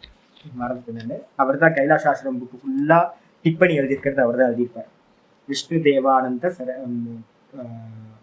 கிரி, விஷ்ணு தேவானந்த கிரி சுவாமி. இவங்கள நான் சொல்றது வந்து 100 வருஷத்துக்கு முன்னாடி வாழ்ந்தவங்க. அப்ப வந்து பாத்தீங்கன்னா அந்த சுவாமி வந்து காரியாகத்தை பண்ணி வர்ண ஜபத்தை பண்ணி முடிக்கிறதுக்குள்ளாரையே மழை பெய்ய ஆரம்பிச்சு. அதுல வந்து அங்க வந்து பாத்தீங்கன்னா 12-13 வருஷமா மழையே இல்லையா. மழையே இல்லாத இடத்துல ஒரு யாகத்தை பண்ணி அந்த ஜபத்தை வர்ண ஜபத்தை பண்ண மாத்திரத்துல வந்து பாத்தீங்கன்னா மழை பெய்யுது. அப்ப அதுக்கு என்ன பேர் சொல்லுவீங்க? திருஷ்ட ஜென்ம வேதனை. ஒரு புத்திரகாமேஷ்டி யாகம் வந்து பாத்தீங்கன்னா ஒருத்தர் பண்ண உடனே வந்து பாத்தீங்க அப்படின்னா பலன் கிடைச்சிருச்சு. ஒருத்தர் கல்யாணம் பண்றதுக்காக ஒரு சுவாமிக்கு வந்து பாத்தீங்கன்னா அடியண்ணாமலையில வந்து பாத்தீங்கன்னா ஒரு சுவாமிக்கு பொண்ணு பார்த்துக்கிட்டே இருந்தாங்க. பொண்ணு செட்டே ஆகல. அவரும் வயசாகிட்டே இருக்கு சுவாமி ஒன்னும் செட் ஆகல சாமி. நான் சொன்னேன் என்னன்னு கேட்டீங்கன்னா, ஒரு அடியண்ணாமலையில வந்து பாத்தீங்கன்னா சுவாமிக்கு ஒரு அபிஷேகத்தை பண்ணுங்க, நல்லா பிரார்த்தனை பண்ணீங்கன்னு சொன்னேன். அவர் பண்ணிட்டு 15 நாளுக்குள்ளார வந்து பாத்தீங்கன்னா பொண்ணு செட் ஆகி கல்யாணம் ஆகி போச்சு. 1 மாசத்துக்குள்ளார ரொம்ப வேகமா நடந்து முடிஞ்சு போச்சு. அப்ப என்ன அர்த்தம்? அப்படின்னா சில கர்மாக்கள் இமீடியட்டா வந்து பாத்தீங்கன்னா பலன் கொடுத்துரும். அப்ப இமீடியட்டா இந்த ஜென்மத்திலேயே பலன் கொடுத்தா அதுக்கு பேரு திருஷ்ட ஜென்ம வேதனியம். பலன் கொடுக்கவே இல்லை. ஒருத்தருக்கு வந்து பாத்தீங்கன்னா சுகுமார்னு ஒருத்தர் இருந்தார். அவருக்கு வந்து பாத்தீங்கன்னா புத்திரகாமேஷ்டி யாகம் பண்ணும்.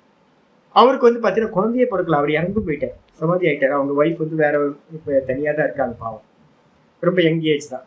அப்ப இப்ப புத்திரகாமேஷ்டி யாகம் ஃபெயில் ஆகுமா இல்ல வந்து பலன் கொடுக்குமா? அப்படின்னா ஸ்பேஸ் இல்ல, இந்த ஜென்மத்துல ஸ்பேஸ் இல்லை பலன் கொடுக்கறதுக்கு. அப்ப என்ன பண்ணும்? அது அடுத்த ஜென்மத்துக்கு போகும். அதுக்கு பேர் தான் அதிர்ஷ்ட ஜென்ம வேதனை.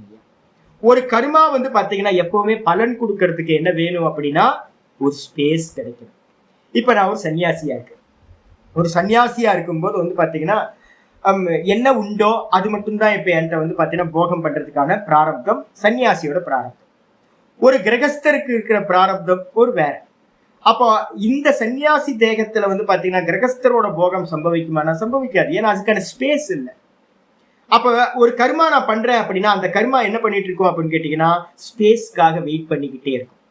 அது இந்த ஜென்மத்துல ஸ்பேஸ் இருந்துச்சு அப்படின்னா வெளிப்பட்டு திருஷ்ட ஜென்ம வேதனையும் ஆயிடும். ஸ்பேஸ் இல்லாததுனால ஒரு 10 ஜென்மத்துக்கு அப்புறம் தான் ஸ்பேஸ் கிடைக்குது அப்படின்னா அந்த சமயத்தை வெளிப்படும். அதுக்கு பேர் வந்து பாத்தீங்கன்னா அதிர்ஷ்ட ஜென்ம வேதனை. 2 பிரிச்சதுக்கு பிறகு வந்து பாத்தீங்கன்னா இதுல வந்து பாத்தீங்கன்னா ஒரு நல்ல ஒரு எக்ஸாம்பிள் எடுத்துங்க. விதை தான் வந்து பாத்தீங்கன்னா மூலம்னு சொல்றது எல்லாமே பீஜம்னு எடுத்துங்க. எந்த ஒரு விஷயத்துக்கும் பீஜம் மூலம் எது அப்படின்னா ஒரு விதை. இப்ப நம்ம என்ன பண்றோம்? ஒரு கர்மா பண்றோம். அது எப்படி சுவாமி திருஷ்டம் அதிர்ஷ்டம்னு எப்படி பிரிக்கிறீங்க அப்படின்னு கேட்டீங்கன்னா, நம்ம வந்து என்ன பண்றோம்? பச்சை பயிர் இருக்குல்ல, பச்சை பயிரை வந்து பாத்தீங்க அப்படின்னா ஊற வச்சோம்னா எத்தனை நாள்ல முளை வரும்? 2 நாள்ல 3 நாள்ல வந்துடும்ல. ஊற வச்சு மறுநாள் எடுத்து மறுநாள் வந்து வச்சுட்டீங்க அப்படின்னா 3ஆவது நாள் காலையில வந்து பாத்தீங்கன்னா முளை வந்துடும். இதுக்கப்புறம் வந்து வெந்தயத்தை ஊற வச்சிங்கன்னா வெந்தயத்தை வந்து பாத்தீங்கன்னா ஊற வச்சிங்கன்னா என்ன ஆகும்? அதுவும் 2-3 நாளுக்குள்ளார வந்து பாத்தீங்கன்னா முளை வந்துடும். அப்ப ரொம்ப குயிக்கா வந்து பாத்தீங்கன்னா வெந்தயமோ பச்சை பயிரோ விதை வந்து பாத்தீங்கன்னா ஒரு நான் என்ன பண்ணுவேன், விரத காலத்துல இருக்கும்போது கொஞ்ச நாள் நான் அப்படிதான் பண்ணேன். என்ன பண்ணுவேன், ஒரு 3-4 டப்பால போட்டு வச்சிருப்பேன். அது என்ன ஆயிரும் கேட்டீங்கன்னா செடியாவே ஆயிடும். அந்த பச்சை பயிறு ஒரு 2 நாள் கொஞ்சம் வெயிட் பண்ணல அப்படின்னா அது ரிஷிகேஷ் கிளைமேட்ல வந்து பாத்தீங்கன்னா தண்ணி தெளிச்சோன்னு வச்சுங்க அது பாட்டுக்கு இவ்வளவு செடியாயிடும். பச்சை செடியை தான் ஆடு மாடு மாதிரி தான் சாப்பிட்டுட்டு இருப்பேன். பச்சை செடியை அவ்வளவு வேகம், அவ்வளவு growth வந்து அவ்வளவு ஃபாஸ்டா இருக்கும், பலன் கொடுத்துரும் அந்த அளவுக்கு. இதே வந்து பாத்தீங்க அப்படின்னா எலுமிச்சம்பழ விதை இருக்குல்ல, எலுமிச்சம்பழ விதைய போட்டீங்க அப்படின்னா அது முளைச்சி பலன் கொடுக்கறதுக்கு வந்து பாத்தீங்கன்னா நாட்டு வெரைட்டியா இருந்துச்சுன்னா 3 வருஷம் வெயிட் பண்ணாதான் எலுமிச்சம்பழத்துல இருந்து முதல் எலுமிச்சம்பழத்தை எடுக்க முடியும். இதே வந்து பாத்தீங்க அப்படின்னா இதுல வந்து நம்ம நாகலிங்க புஷ்பம் சொல்றோம்ல, நாகலிங்க புஷ்பத்தை வந்து பாத்தீங்கன்னா போட்டு வச்சீங்கன்னா முதல் பூ வர்றதுக்கு 20 வருஷமா. நீங்க இப்ப போட்டீங்கன்னா 20 வருஷம் கழிச்சு உங்க பசங்க தான் அதை எடுப்பாங்க, மரம் வந்து முதல் பூ பூக்கிறதுக்கு. வில்வ மரத்தை வந்து பாத்தீங்கன்னா போட்டு வச்சீங்க அப்படின்னா வரவே வராதுங்க, அவ்வளவுதான், மறந்துடணும். வில்வ விதையை வந்து நான் பார்த்து இங்கே என்னோட இடத்துலயே அது மாதிரிதான் ஒரு வாட்டி வந்த புதுசுல வந்து ஒண்ணு ஊனி வச்சா அது பாட்டுக்கு வரவே இல்லை. நான் நினைச்சேன் செத்து போச்சு போல இருக்கு பாவம், அந்த விதையெல்லாம் யாரோ சொன்னாங்க பூமியில போட்டு வச்சா அது செடியா வந்துடும், வரவே இல்லை. அதுக்கப்புறம் வந்து பாத்தீங்கன்னா வீட்டுக்காரம்மா வந்து ஒரு 1.5 வருஷம் 2 வருஷம் கழிச்சு கூப்பிடுறாங்க, சாமி நீங்க வச்சீங்களா சாமி, அது வந்துருச்சு சாமி அப்படின்னு. எப்போ? 2 வருஷம் கழிச்சு, நான் மறந்துட்டேன். ஹவுஸ் ஓனர் அம்மா வந்து பாத்தீங்கன்னா ஞாபகமா வந்து பாருங்க இந்த செடி இருக்கு பாருங்க அப்படின்னு. செடி வந்து பாத்தீங்கன்னா இவ்வளவு பெரிய செடி வந்து நிற்கும். அப்போ வந்து பாத்தீங்கன்னா ஒவ்வொரு விதைக்கும் ஒவ்வொரு காலம் இருக்கு. இதே தான் இந்த கர்மான்றதுக்கும் வந்து பாத்தீங்கன்னா நம்ம என்ன பண்ணிருக்கோம், சாதனைகளை பிரிக்கும் போது என்ன பண்ணிருக்கோம், மிருது மத்திய அதிமாத்திரத்வா ததோபி விசேஷா ஒரு சூத்திரம் பார்த்திருக்கோமா. எப்படி வந்து பாத்தீங்கன்னா ஒரு சாதனையை பண்ணும்போது மிருதுவா பண்றது, மத்தியமமான சாதனை பண்றது, ரொம்ப தீவிரமான சாதனையா பண்றது.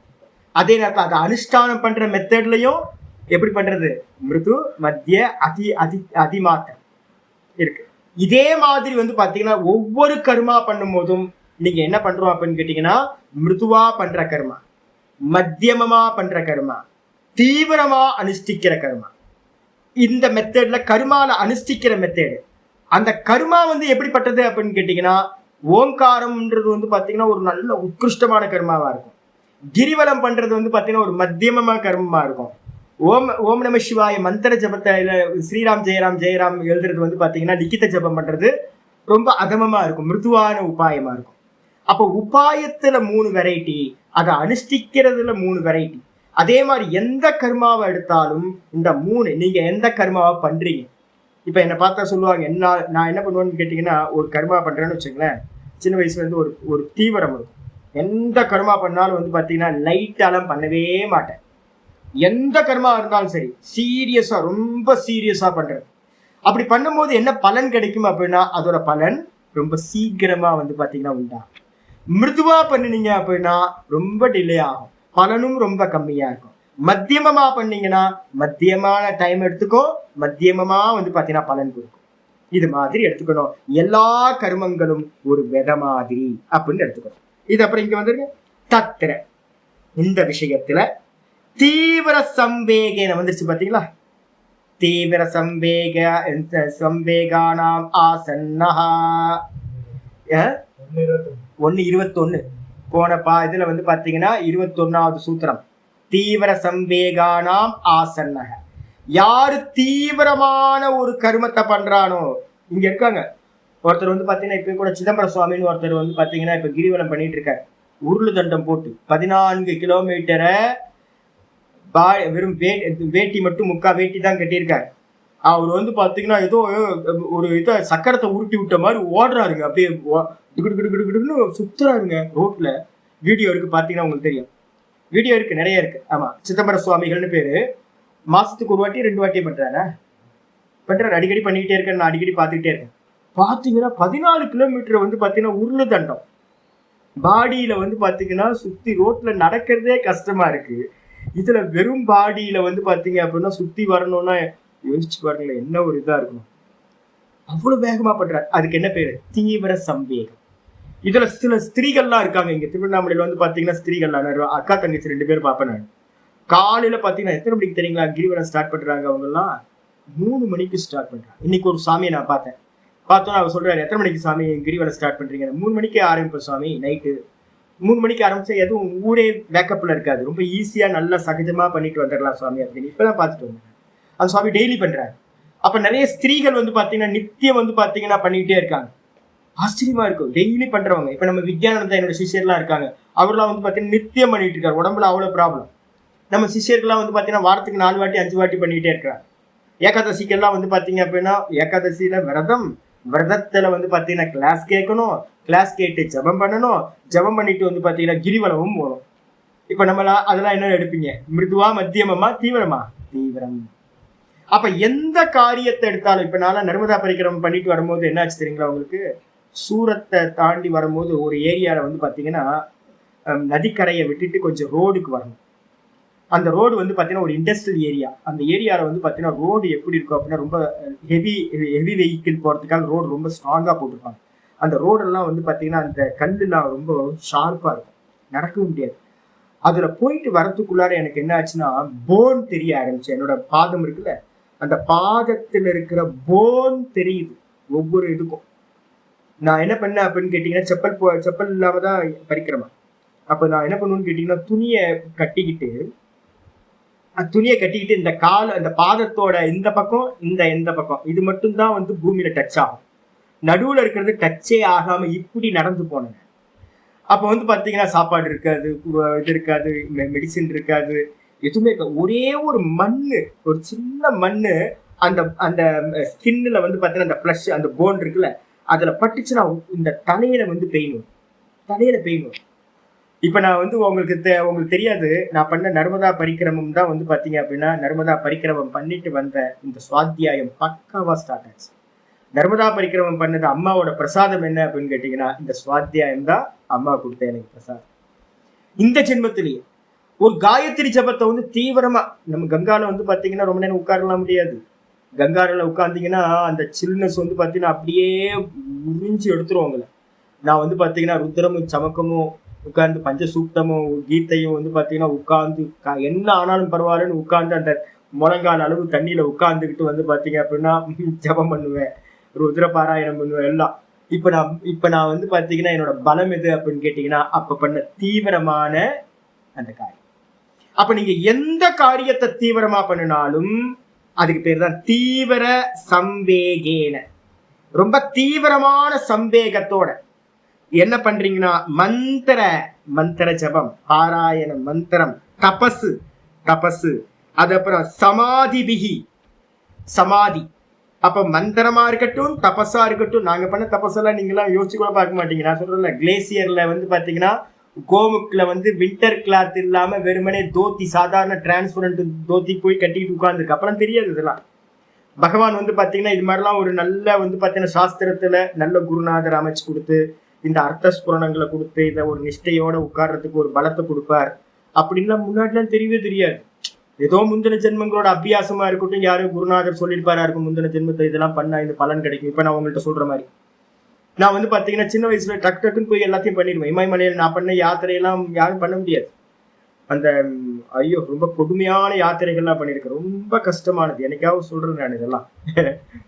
அப்ப என்ன அர்த்தம் கேட்டீங்கன்னா, அந்த தீவிரமா சம்வேகத்தோட செய்யப்பட்ட தபசு, தீவிரமா செய்யப்பட்ட மந்திர ஜபம். ஒரு நாளைக்கு காயத்ரி வந்து பாத்தீங்கன்னா 2500 3000 என்னோட சிஷியர்களா பண்ணிட்டு தான் இருக்காங்க. என்னோட சிஷியர்கள் எல்லாமே 2000 2500 சர்வசாதாரணமா காயத்ரி பண்ணுவாங்க. 500 பண்றதுக்கு வந்து பாத்தீங்கன்னா 1.25 மணி நேரம் ஆகும். காயத்ரி 500 ஜபம் பண்றதுக்கு முறையா பண்ணினீங்கன்னா 1.25 மணி நேரம். அப்ப 4-5 பாடம் கேட்டுக்கிட்டு திரிகால சந்தியால 2000 2500 ஜபம் பண்றவங்க இருக்காங்க. 5 மணி நேரம் ஜபத்துக்கு மட்டுமே ஒதுக்குறவங்க இருக்காங்க தீவிரமா. ஓங்காரத்தெல்லாம் நாங்க வந்து பாத்தீங்கன்னா 8 மணி நேரம் 10 மணி நேரம்லாம் உட்காருவோம் ஒரு நாளைக்கு. அப்ப தீவிரம். அரை மணி நேரம் உட்கார்றது எப்படி, 10-12 மணி நேரம் உட்கார்றது எப்படி, 1 லட்சம் ஜபம் ஓங்காரம் எல்லாம் பண்ணுவோம். இதெல்லாம் பண்ணி பாருங்க, அப்பதான் தெரியும் உங்களுக்கு இது என்ன அப்படின்னு. நான் இப்போ உங்களை வந்து போன அமாவாசைக்கு இருங்கன்னு சொன்ன பாத்தீங்களா, மௌனமா இருங்க, ஒருவேளை சாப்பிடுங்க அப்படின்னு நான் சொன்னேன்ல. எதுக்கு அப்படின்னு கேட்டீங்கன்னா தபஸுக்கா. இதை நீங்க தீவிரமா ஆக்க என்ன ஆகும் சுவாமி? தபஸ், தீவிரமான தபஸ், தீவிரமான மந்திர ஜபம். அதே மாதிரி சமாதிபிகி, தீவிரமா அனுஷ்டிக்கிற அந்த சமாதி அபியாசம். இவைகள்ல இருந்து நிர்வர்த்தித்த அப்படின்னா என்ன அர்த்தம்? செய்யப்படுகின்ற, இந்த 3 நாளும் செய்யப்படுகின்ற ஈஸ்வர தேவதா மகரிஷி மகானுபாவானாம் ஆராதன துவாரா. அப்ப யாருக்கெல்லாம் பண்றீங்க மந்திர ஜபத்தை? யாருக்காக பண்ணீங்க? தபஸை யாருக்காக பண்ணீங்க? ஈஸ்வரனுக்காக. அப்ப ஈஸ்வரனுக்கும் தேவதா இஷ்ட தேவதைக்கும் கூடவே மகரிஷி இப்ப என்னோட குருநாதருக்கு வந்து நீங்க எல்லாம் யோசிச்சு பாருங்க, என்னோட குருநாதருக்கு வந்து பாத்தீங்கன்னா நான் ஒய்ஃப் மாதிரி இருந்தேன். என்னன்னு கேட்டீங்கன்னா, என்ன ஒய்ஃபுக்கு என்ன லட்சணம் சொல்லுவான்? முன்னெழுந்து பின் தூங்கியா அப்படின்னு சொல்லுவான். முன்னாடி சாமி வேக்கப் ஆகிறதுக்கு முன்னாடி எந்திரிச்சுக்கணும். 4 மணிக்கு முன்னாடி வேக்கப் ஆயிடணும். அவருக்கு வந்து ஸ்நானம் பண்றதுக்கெல்லாம் தயார் பண்ணி வைக்கணும். அதுக்கப்புறம் சுவாமி வந்து பாத்தீங்கன்னா பெட்ல படுத்து தூங்குனதுக்கு பிறகு எல்லா லைட்டையும் ஆஃப் பண்ணிட்டு நம்ம வந்து பாத்தீங்கன்னா பெட்ல படுக்கணும். அதுக்கப்புறம் நம்மளுடைய காரியங்கள்லாம் பண்ணணும். எல்லாத்தையும் கிளீன் பண்ணி, ஆசிரமத்தை எல்லாத்தையும் கிளீன் பண்ணி, குட்டியாவெல்லாம் கிளீன் பண்ணி நமக்கு அவருக்கு டிஸ்டர்பன்ஸ் இல்லாம இருந்து பண்ணணும். அப்போ வந்து பாத்தீங்கன்னா 24 ஆமா பின்தூங்கி ஆமா பின்தூங்கி முன் அனுபவம் அப்படி இருக்கணும். அப்போ வந்து என்னோட சாமியே கதின்னு இருந்தேன். இப்போ எனக்கு தெரியுது என்னன்னு கேட்டீங்கன்னா, நான் பண்ண குரு சேவை வந்து பாத்தீங்கன்னா இப்ப எனக்கு பலித்தமாயிட்டு இருக்கு. இந்த ஜென்மத்திலே பலித்தமாயிட்டு இருக்கு. அப்போ ஈஸ்வரன் அதே மாதிரி தேவதா, இஷ்ட தேவதா, கிருஷ்ணருக்காக நான் பண்ணது வந்து பாத்தீங்கன்னா எவ்வளவு பண்ணிருக்கோம். ஐயோ கிருஷ்ணர் உருகி உருகி உருகி அவருக்காக ஊரா சுத்தி தெருவா சுத்தி என்னென்னவோ பண்ணியிருக்கோம். அப்ப வந்து ஈஸ்வரனுக்காக, தேவதைக்காக, இஷ்ட தேவதைக்காக, மகரிஷி குருநாதர்களுக்காக, அதுக்கப்புறம் மகானுபாவானா, நிறைய பேர் மகானுபாவானா பெரியவங்க போய் வந்து பாத்தீங்கன்னா ஒரு சான்ஸ் கிடைச்சா போய் சேவை பண்றது, அவங்களுக்கெல்லாம் கால் பிடிச்சி விட்டுறது, அவங்களுக்கு தேவையானதெல்லாம் பண்றது, அவங்களுக்கு சேவையில ஈடுபடுறது, அது மாதிரி பெரியவங்களுக்கெல்லாம் ஆராதனாத்வானா அவர்கள யாருக்காவது ஒருத்தருக்காவது மினிமம் நம்ம வந்து பாத்தீங்கன்னா ஆராதனை பண்ணியிருக்கோம் அப்படின்னா யக பரிநிஷ்பன்னக. அப்போ ஒரு கர்மா பண்றீங்க, ஆராதனை பண்றீங்கன்னா கர்மா தானே, அந்த கர்மத்தில இருந்து பரிநிஷ்பன்னகனா பூரணமா ஒரு பலஸ்வரூபம் உண்டாகும். அதுல இருந்து உண்டாகக்கூடிய அந்த கர்மாசயமானது, அதுல இருந்து உண்டாகக்கூடிய கர்மாசயம்னா கர்ம வாசனையானது என்ன பண்ணும்? சத்யக பரிபட்சியதே. சத்யகன என்ன அர்த்தம்? உடனே. உடனே என்ன அர்த்தம்? இந்த ஜென்மத்திலேயே பலன் கிடைச்சிடும். இந்த ஜென்மத்திலேயே அதான் சொல்ற சத்யக பரிபட்சியதே. வெத பரிபட்சியத்தை பரிபக்குவத்தை அடைகிறது. பரிபக்குவத்தை அடைகிறதுன்னா என்ன அர்த்தம்? இப்பவே உங்களுக்கு வந்து இதெல்லாம் கிடைச்சிரும்.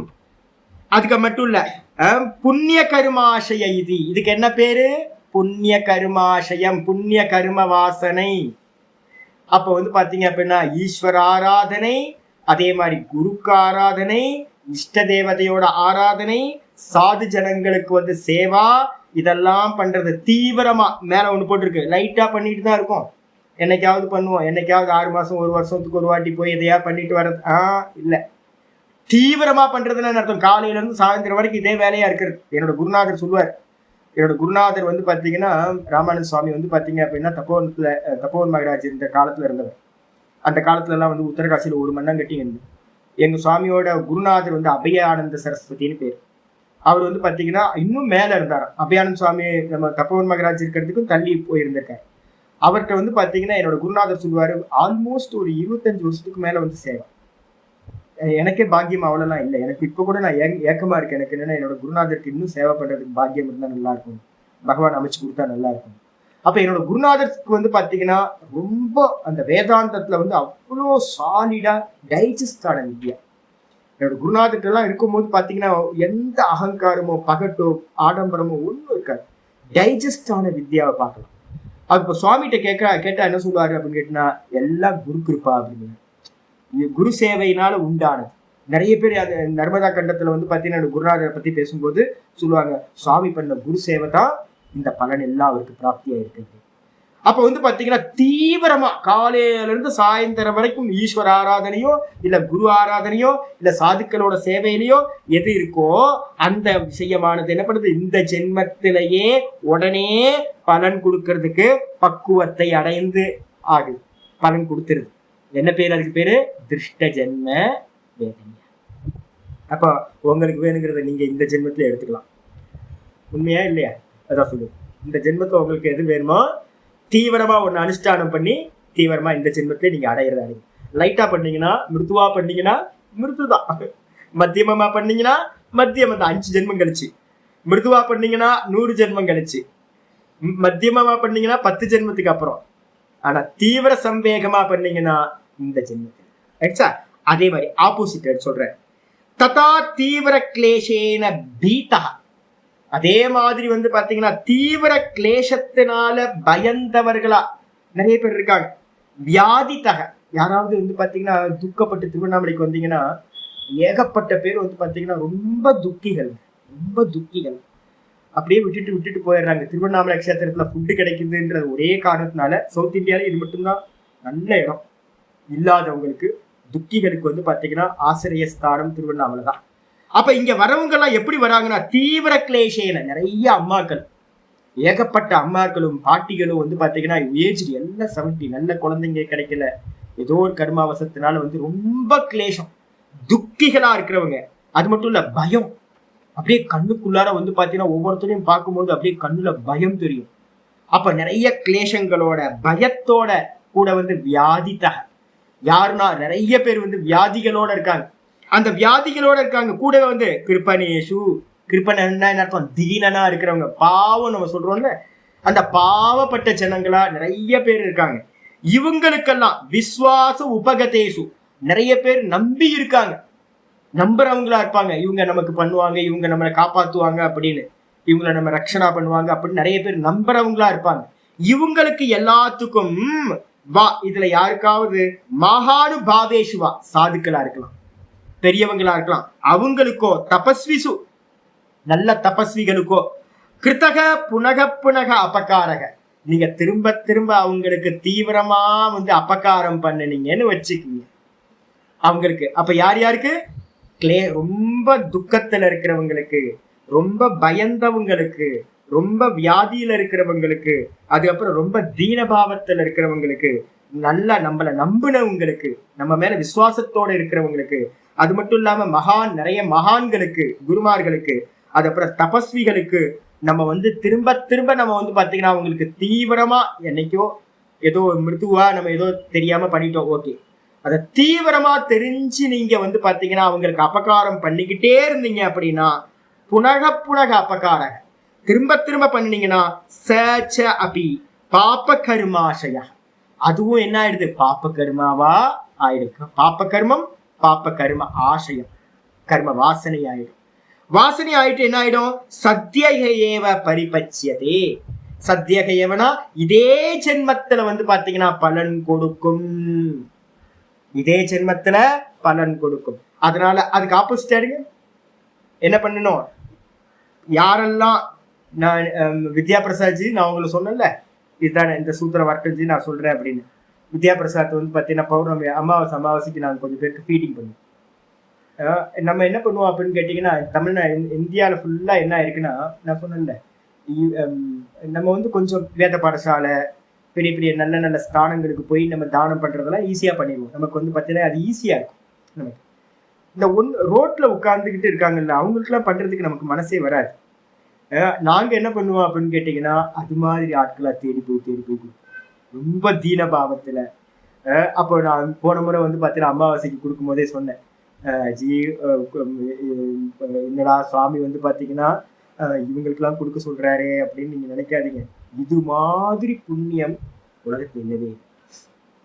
தேடி போய் வந்து பாத்தீங்கன்னா தீனர்களுக்கு, யாருமே இல்லாத, நான் சொல்லுவேன்ல, என்னது தெய்வமே கதியா, திக்கற்றவர்களுக்கு தெய்வமே கதி, ஒரு வார்த்தை சொல்லுவோம்ல. யாருக்கு வந்து பாத்தீங்கன்னா யாருமே இல்ல அப்படின்னு இருக்காங்க, நாங்க கொடுக்கும் போதுதான் நிறைய இடத்துல இது பண்ணிருக்கோம், பகவானே வந்து கொடுக்குறாரு அப்படின்னு சொல்லுவாங்க வார்த்தையை, அண்ணாமலையாரே வந்து கொடுக்குறாரு அப்படின்னு சொல்லுவாங்க கொடுக்கும்போது. ஏன் அப்படின்னா அவங்களுக்கு தெரியாது யார் கொடுப்பாங்கன்ற ஆளே இல்லை, அடுத்த வேலை ஃபுட்டு என்னன்னு தெரியாது, அவங்களுக்கு யார் வஸ்திரம் கொடுப்பான்னு தெரியாது, ரொம்ப பெயின்ஃபுல்லா இருப்பாங்க. அந்த பெயின்ஃபுல்லா இருக்கிறவங்களுக்கு வந்து பாத்தீங்கன்னா என்ன, மெடிசின் கொடுப்போம், மெடிசின் வாங்கி வச்சுக்கிட்டே இருக்கும், அந்த மெடிசின் கொடுப்போம். நைட்ல தூங்குறதுக்கு என்ன உண்டோ ஒரு இது வந்து பாத்தீங்கன்னா நெட்டு கொடுப்போம், மொஸ்கிட்டோ நெட்டு வந்து பாத்தீங்கன்னா நிறைய பேர் கொடுப்போம். இப்போ வந்து பாத்தீங்கன்னா இன்னைக்கு நான் காலையில ஃபீல் பண்ண என்னன்னு கேட்டீங்கன்னா, டைம் ஆயிடுச்சு, இன்னைக்கு நல்லா மழை பெஞ்சுது. அப்போ நான் இமீடியட்டா ஒரு பாட்டியை நினைச்சுக்கிட்டேன், ஐயோ அந்த பாட்டி எப்படி தூங்கும், அந்த பாட்டிக்கு ரொம்ப குளிருமே, மழை பெய்யுது அப்படின்னு வந்து பாத்தீங்கன்னா இன்னைக்கு வந்து பாத்தீங்கன்னா பிளாங்கெட் வாங்கி கொடுக்கணும். அப்போ இந்த பிளாங்கெட்டுக்கான சமயம் வந்து அவங்களுக்கு கொடுக்கறது, மருந்து கொடுக்கறது, ஃபுட்டு கொடுக்கறது. அவங்கள்ட்ட வந்து பாத்தீங்கன்னா நான் இப்போ என்ன பண்ணுவேன்னு கேட்டீங்கன்னா, யாராவது பாட்டியை பார்த்தா போய் நேரம் போய் கையை பிடிச்சிக்கிறது, கையை பிடிச்சிட்டோம் அப்படின்னா அவ்வளோ ஆறுதலா இருக்குங்க. யாருமே இல்லைல்ல, யாருமே பக்கத்துல இருக்க மாட்டாங்க. அப்போ நீங்க வந்து பாத்தீங்கன்னா கையை பிடிச்சி அவங்களுக்குள்ள வந்து பாத்தீங்கன்னா தோலை தடவி கொடுத்து, ஷோல்டரை வந்து பாத்தீங்கன்னா கை வச்சு, என்ன வேணும் ஏது வேணும், அப்படியா சரி செய்யறேன்னா வார்த்தையாவது நீங்க சொன்னீங்கன்னு வச்சுங்க, அவங்களுக்கு அவ்வளவு ஆறுதல் கிடைக்கும். ஏன்னா கேட்கறதுக்கு ஆள் இல்லை.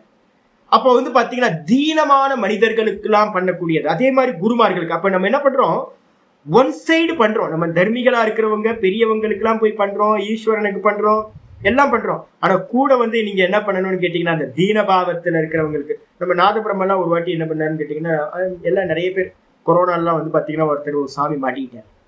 கொரோனால வந்து பாத்தீங்கன்னா இருந்தார். அவர் நம்ம நாதபிரம்ம என்ன பண்ணார், 15 நாள் 10 நாளா எத்தனை நாள் அவர் கூடயே வச்சு ஒரு 4-5 நாள் வச்சிருந்தார். நல்ல ட்ரீட்மெண்ட். சுவாமி வந்து அவருக்கு எல்லாம் ட்ரீட்மெண்ட் பண்ணார். கடைசியில் வந்து ஹாஸ்பிட்டல் கூப்பிட்டு போனோம். ஹாஸ்பிட்டலில் 1 நாள் 2 நாள் இருந்து இறந்து போயிட்டார். இறந்து போனதுக்கு பிறகு நாதபிரம்ம வந்து குவாரண்டைன் பண்ணிக்கிட்டார் 15 நாள். அவர் வந்து தேவையா சுவாமி, ரிஸ்க் இல்லை இது, யாராவது இது மாதிரி தன்னோட ரூம்குள்ளார கொண்டு வந்து ஒருத்தரை வச்சு பார்த்து போனா போட்டோம். அது மாதிரி ரிஷிக இதுல வந்து பாத்தீங்கன்னா ஜடசுவாமி ஆசிரமம் இங்க திருவண்ணாமலையில இருக்கு. ஒரு ஆள் கூட மாஸ்க் போடவே இல்லை. ஒரு ஆள் கூட. அந்த கொரோனா டைம் ஃபுல்லா அவங்க தான் திருவண்ணாமலையில் இருக்கிற ஆல்மோஸ்ட் பீப்புளுக்கு வந்து பாத்தீங்கன்னா ஃபீடிங் பண்ணிட்டு இருந்தாங்க. ஃபீடிங் வந்து கண்டினியூஸா வந்து பாத்தீங்கன்னா 3 வேலையும் வந்து பாத்தீங்கன்னா ஃபுட்டு வந்து பண்ணிக்கிட்டே இருந்தாங்க. ஒரு ஆள் கூட வந்து பாத்தீங்கன்னா மாஸ்க் போட்டு நான் பார்க்கவே, மாஸ்கே போட மாட்டேன். போனா போட்டோம், ஈஸ்வரனுக்காக கர்மம் பண்றோம். இதான் தீவிர சந்தேகம். அப்ப தீவிரமா செய்யக்கூடிய தீனர்களுக்கும் அந்த ஏழைகளுக்கும் வந்து பாத்தீங்க அப்படின்னா அந்த வியாதிஸ்தர்களுக்கும் அந்த பயத்துல இருக்கிறவங்களுக்கும் பெரியவங்களுக்கும் மகான்களுக்கும் குருமார்களுக்கும் நம்ம பண்ணக்கூடிய புண்ணியமா இருக்கட்டும் இல்ல பாப்பமா இருக்கட்டும், தீவிர சந்தேகமா பண்ணீங்கன்னா புண்ணியா கர்மாசயமா ஆயிடும், பாப்பத்தை பண்ணினீங்கன்னா பாப்ப கர்மாசயமா ஆயிடும். இந்த ஜென்மத்திலேயே பலன் கொடுக்கும். 2வது சொல்றேன், யதா நந்தீஸ்வரக சாமி. இப்ப நீங்க உங்களோட எக்ஸாம்பிள்லாம் நீங்க சொன்னீங்க. ஆனா வந்து பாத்தீங்கன்னா புராணத்துல ஏதாவது எக்ஸாம்பிள் இருக்கா சுவாமினா? இருக்கு. சாஸ்திரத்துல சொல்ற, யதா நந்தீஸ்வரக குமாரோ மனுஷ்ய பரிணாமம் ஹித்வா தேவத்வேன பரிணதா. நந்தீஸ்வரர் நம்ம சொல்றோம் பாத்தீங்களா, அந்த நந்தீஸ்வரர் வந்து பாத்தீங்கன்னா ஒரு குமார பாவத்துல இருந்த ஒரு சின்ன வயசுல இருக்கும் போது அவர் வந்து பாத்தீங்கன்னா ஈஸ்வரனை வந்து பாத்தீங்கன்னா ரொம்ப ஆராதனை பண்ண காரணத்தினால அவருக்கு என்ன பதவி கிடைச்சது அப்படின்னா நந்தீஸ்வர பதவியானது கிடைத்தது. ஒரே ஜென்மத்துல. அந்த ஜென்மத்தை விட்டுட்டு போய் அடுத்த ஜென்மத்துல அவர் நந்தீஸ்வரனா ஆகல. அந்த ஜென்மத்திலேயே குமாரனா இருக்கும்போது, சின்ன பையனா இருக்கும்போது ஈஸ்வரனை ரொம்ப அதிகமா தீவிர சம்பேகத்தோட ஆராதனை பண்ணதுனால நந்தீஸ்வரஹா குமாரோ, குமாரனா இருக்கும்போது மனுஷ்ய பரிணாமம் ஹித்வா, மனுஷ்ய தேகத்தை விட்டுட்டு என்னது தேவத்வேன பரிணதக, தேவபாவத்தை அடைந்தார். அப்ப என்ன அர்த்தம்? இப்ப நம்ம சொல்றோம் தீவிர பாவம் இருந்துச்சுன்னா இந்த ஜென்மத்திலேயே நமக்கு வந்து பாத்தீங்கன்னா மனுஷனால இருந்து தேவனாவும் ஆக முடியும். இது ஒரு எக்ஸாம்பிள். ததா புண்ணியத்துக்கு சொல்லியாச்சு, பாப்பத்துக்கு சொல்லணும்ல. ததா நகுஷோ அபி, நகுஷனும் கூட. நகுஷன் ஒரு இந்திரன் இருந்தான். நகுஷன் வந்து பாத்தீங்க அப்படின்னா யயாதியோட அப்பா நினைக்கிறேன். நகுஷன் வந்து யயாதியோட அப்பா. நம்ம மகாபாரத்தோட ஸ்டார்டிங்ல வந்து பாத்தீங்கன்னா யயாதியோட கதைகள்லாம் படிச்சிருக்கோம். அந்த யயாதியோட அப்பா வந்து பாத்தீங்கன்னா நகுஷன்னு பேரு. அந்த நகுஷன் வந்து பாத்தீங்கன்னா நல்ல புண்ணிய கர்மங்கள்லாம் பண்ணி என்னவாயிருக்கான் அப்படின்னு கேட்டீங்கன்னா இந்திரனா ஆயிருக்கான். அப்ப இந்திரனா இருந்த நகுஷன் என்ன பண்றான், தேவானாம் இந்திரக, அவர் வந்து பாத்தீங்கன்னா தேவர்களுக்கு இந்திரனா தலைவனா இருந்தவர் ஸ்வகம் பரிணாமம் ஹித்வா, அவர் என்ன பண்ணாரு அப்படின்னு கேட்டீங்கன்னா அபகாரம் பண்ணார். எதுக்காக அபகாரம் பண்ணார்னா, யாரோ மகரிஷிகிட்ட வந்து பாத்தீங்கன்னா அவர் என்ன பண்ணார், தபஸ் பண்ணிட்டு இருக்கவங்கள்ட்ட இவர் வந்து பாத்தீங்கன்னா துக்கம் கொடுத்து அவங்களுக்கு அபகாரம் பண்ணார். அந்த காரணத்தினால ஸ்வகம் பரிணாமம் ஹித்வா, தன்னுடைய இந்திர பதவியை விட்டுட்டு என்ன பண்ணாருன்னு கேட்டா திரியங்குத்வேன பரிணதயதி. திரியங்குத்வேன அப்படின்னா என்ன அர்த்தம், அனிமலா பிறந்துட்டார். அனிமல்னா இங்க மலைப்பாம்புன்னு எழுதிங்க. மலைப்பாம்பா வந்து பாத்தீங்கன்னா பிறந்தார் அப்படின்னு வந்து பாத்தீங்கன்னா கதை சொல்லுது. அப்ப இந்திரன் மலைப்பாம்பா பிறந்தான் ஒரே ஜென்மத்துல, இந்திர ஜென்மம் விட்டுட்டு இமீடியட்டா. அதே மாதிரி வந்து பாத்தீங்கன்னா நந்தீஸ்வரர் மனுஷ ஜென்மத்தில இருந்து இமீடியட்டா வந்து பாத்தீங்கன்னா தேவ ஜென்மத்தை இந்த ஜென்மம் முடியறதுக்கு முன்னாடி அடைஞ்சார். அப்ப தீவிரமா புண்ணியம் பண்ணாலும் இந்த ஜென்மத்துல கிடைக்கும், தீவிரமா பாப்பம் பண்ணாலும் இந்த ஜென்மத்திலேயே கிடைக்கும் அப்படின்னு 2 எக்ஸாம்பிள். தத்திர நாரகானாம் நாஸ்தி திருஷ்ட ஜென்ம வேதனியக கர்மாசயக. இதுல வந்து பாத்தீங்க அப்படின்னா நாரகானாம் அப்படின்னா நரக்க வாசம் பண்றவங்க எல்லாம் இருக்காங்கல்ல, அதெல்லாம் வந்து பாத்தீங்கன்னா இப்ப நரக்க வாசனை இருக்கிறவங்களுக்கு எல்லாம் திருஷ்ட ஜென்ம வேதினியம் சொல்லக்கூடியது. இந்த ஜென்மத்திலேயே அனுபவிக்க வேண்டியதெல்லாம் இல்லை, நீங்க வந்து பாத்தீங்கன்னா சரீரத்தை இறந்த பிறகு நீ என்ன பண்ணணும், மேல போய் நாரகானாம்னா நரக்க வாசனை, நரக்க பாபத்தை பண்ணவங்க எல்லாம் அங்க போய் உங்களை பொரிச்சு எடுப்பாங்க. பூரி மாதிரி நல்லா உருட்டி உருட்டி போட்டு பூரி போட்டு எடுத்து எண்ணெயில இருந்து எடுக்கிறோமோ அது மாதிரி பொரிச்சு எடுப்பாங்க. அப்ப இந்த சரீரத்துல முடியுமா சுவாமினா? முடியாது. யாத்தனா சரீரம்னு ஒரு சரீரம் இருக்கு. யாத்தனா சரீரம்னா என்ன அர்த்தம்? பூரி மாதிரி நம்மளை பொரிச்சு எடுத்தாலும் சாக மாட்டோம், முடிச்சு போச்சு. அப்ப ஐயோ ஐயோ ஐயோ ஐயோன்னு கத்திக்கிட்டே இருக்க வேண்டியதுதான், உயிர் போகாது. இப்ப இந்த ஜென்மத்துல வந்து பாத்தீங்கன்னா கொஞ்சோண்டு ஹீட்டு பட்டுச்சுனாவே என்ன ஆயிரும், ஆள் உயிர் போயிடுது. துக்கத்தை அனுபவிக்கிறதுக்கு நீங்க இருக்க மாட்டீங்க. அப்ப வந்து பாத்தீங்கன்னா நரக்க யோனிகளை அடையிறதுக்குன்னு இப்ப எறும்புல இருக்கக்கூடியதெல்லாம் நரக்க யோனி, புழு பூச்சியில இருக்கிறதெல்லாம் நரக்க யோனிகள்னு சொல்லுவோம். அதுல படுற அவஸ்தைகள்லாம் நமக்கு தெரியுமா சுவாமி அப்படின்னா முடியாது. அப்ப வந்து பாத்தீங்கன்னா நரக்க யோனிகளுக்கு வந்து பாத்தீங்கன்னா திருஷ்ட ஜென்ம வேதனியம்ன்றது ஒண்ணு இல்லவே இல்லை. அதெல்லாம் என்னன்னு கேட்டீங்கன்னா பாப்பங்களை அனுபவிக்கிறதுக்கு முந்தின ஜென்மங்கள்ல அதுங்கெல்லாம் ஜீவனா இருந்து எந்த பாப்பத்தை அனுபவிச்சதோ அதை அனுபவிக்கிறதுக்காகத்தான் அனிமல்ஸா, பட்சிகளா, புழுவா, பூச்சியா பிறக்கிறது. அப்போ அந்த நரக்க யோனியில பிறந்த ஜீவராசிகளுக்கு அந்த ஜென்மத்திலேயே அதுங்க புண்ணியம் பண்ணி அதுங்க வந்து பாத்தீங்கன்னா அந்த ஜென்மத்திலேயே ஏதாவது நடக்குமா சுவாமினா? நடக்காது. குரங்கோ இல்ல மாடோ புண்ணியம் பண்ணி அந்த ஜென்மத்திலேயே வேற ஏதாவது நல்லது அனுபவிக்க முடியுமா? முடியாது. அப்ப என்ன அர்த்தம்? மனுஷனுக்கு மட்டும்தான் இந்த சாய்ஸ் இருக்கு. அனிமல்ஸுக்கு வந்து என்ன சொல்றோம்னு கேட்டீங்கன்னா போகம் மட்டும்தான், துக்க போகம் மட்டும்தான். புண்ணிய கர்மா பண்ணி அதை சேஞ்ச் பண்ணிக்க முடியாது. அதுக்கு அடுத்தது க்ஷீண கிளேஷானாம் அப்படி நாஸ்தி அதிர்ஷ்ட ஜென்ம வேதனியா. யாரு வந்து பாத்தீங்கன்னா பரம்பிரசங்கியானம்னு ஒரு சொன்னோமா, அந்த பரம்பிரசங்கியானத்தினால என்ன பண்ணும், இந்த சித்தம் வேற நான் வேறன்னு அந்நியதாக்கியாத்தி பண்ணி இந்த கிளேஷங்களை எல்லாத்தையும் வந்து பாத்தீங்கன்னா க்ஷீணம் பண்ணிட்டாங்களோ, எல்லா கிளேஷங்களும் க்ஷீணமாயிடுச்சோ, நஷ்டமாயிடுச்சோ அந்நியதாக்கியாத்தி மூலமா எப்போ சொரூபத்துல பிரதிஷ்டானாங்களோ அந்த ஜீவன் முக்தர்களுக்கும் கூட வந்து பாத்தீங்கன்னா நாஸ்தி அதிர்ஷ்ட ஜென்ம வேதனைய, அவங்களுக்கு அதிர்ஷ்ட ஜென்மம் சொல்லக்கூடிய மறுஜென்மமானது இல்லை. கர்மாவும் இல்லாம போயிடும், கர்ம வாசனைகளும் அவங்களுக்கு மறுஜென்மத்தை கொடுக்கறதா ஆகவே ஆகாது. இது கர்மாசய விதி அப்படின்னு இந்த ஸ்லோகமானது. இதோட திரும்ப மீனிங் வந்து நம்ம இந்த அடுத்த பேராகிராஃப் மட்டும் நாளைக்கு திரும்ப பார்க்கலாம். ஓம் பூர்ணமதః பூர்ணமிதம் பூர்ணாத் பூர்ணமுதச்யதே பூர்ணஸ்ய பூர்ணமாதாய பூர்ணமேவாவசிஷ்யதே. ஓம் சாந்தி சாந்தி சாந்தி. ஹரி ஓம். ஸ்ரீ குருப்யோ நமः. ஹரி ஓம். இந்த சூத்திரத்துல இவ்வளோடு போதும். நம்ம வந்து பாத்தீங்கன்னா யோக சுதாகரம் பார்த்துட்டு திரும்ப 13ல இருந்து ஆரம்பிக்க போறோம். அதனால இப்போ நமக்கு புரிஞ்சது என்னன்னு கேட்டீங்கன்னா எந்த ஒரு கர்மாவா இருக்கட்டும், திருஷ்ட கர்மா அதிர்ஷ்ட கர்மா, இந்த ரெண்டு பிரிச்சுக்கணும். திருஷ்ட கர்மான்றதுக்கு அர்த்தம் இந்த ஜென்மத்திலேயே அனுபவிக்கக்கூடியது. அதிர்ஷ்ட ஜென்ம வேதனியம்ன்றது அடுத்தடுத்த ஜென்மங்கள்ல தீவிரமா எதை பண்றோமோ அது இந்த ஜென்மத்திலேயே பலன் கொடுக்கும். மந்திர ஜபமா இருக்கட்டும், ஈஸ்வர ஆராதனையா இருக்கட்டும், எல்லாம். இப்ப சுவாத்தியாயத்தை நம்ம தீவிரமா பண்றோம்னா இந்த ஜென்மத்திலேயே சுவாத்தியாய சுவாமி எவ்வளவு நாள் ஜென்மம், இந்த ஜென்மத்திலே முடியும். நமக்கு வந்து சுவாத்தியாயத்தை பண்ணி இந்த இடத்துலயே சமாதி அபியாசம் பண்ணி இங்கேயே மோட்சத்தை அடைய நமக்கு சாமர்த்தியம் இருக்கு அப்படின்னு புரிஞ்சு.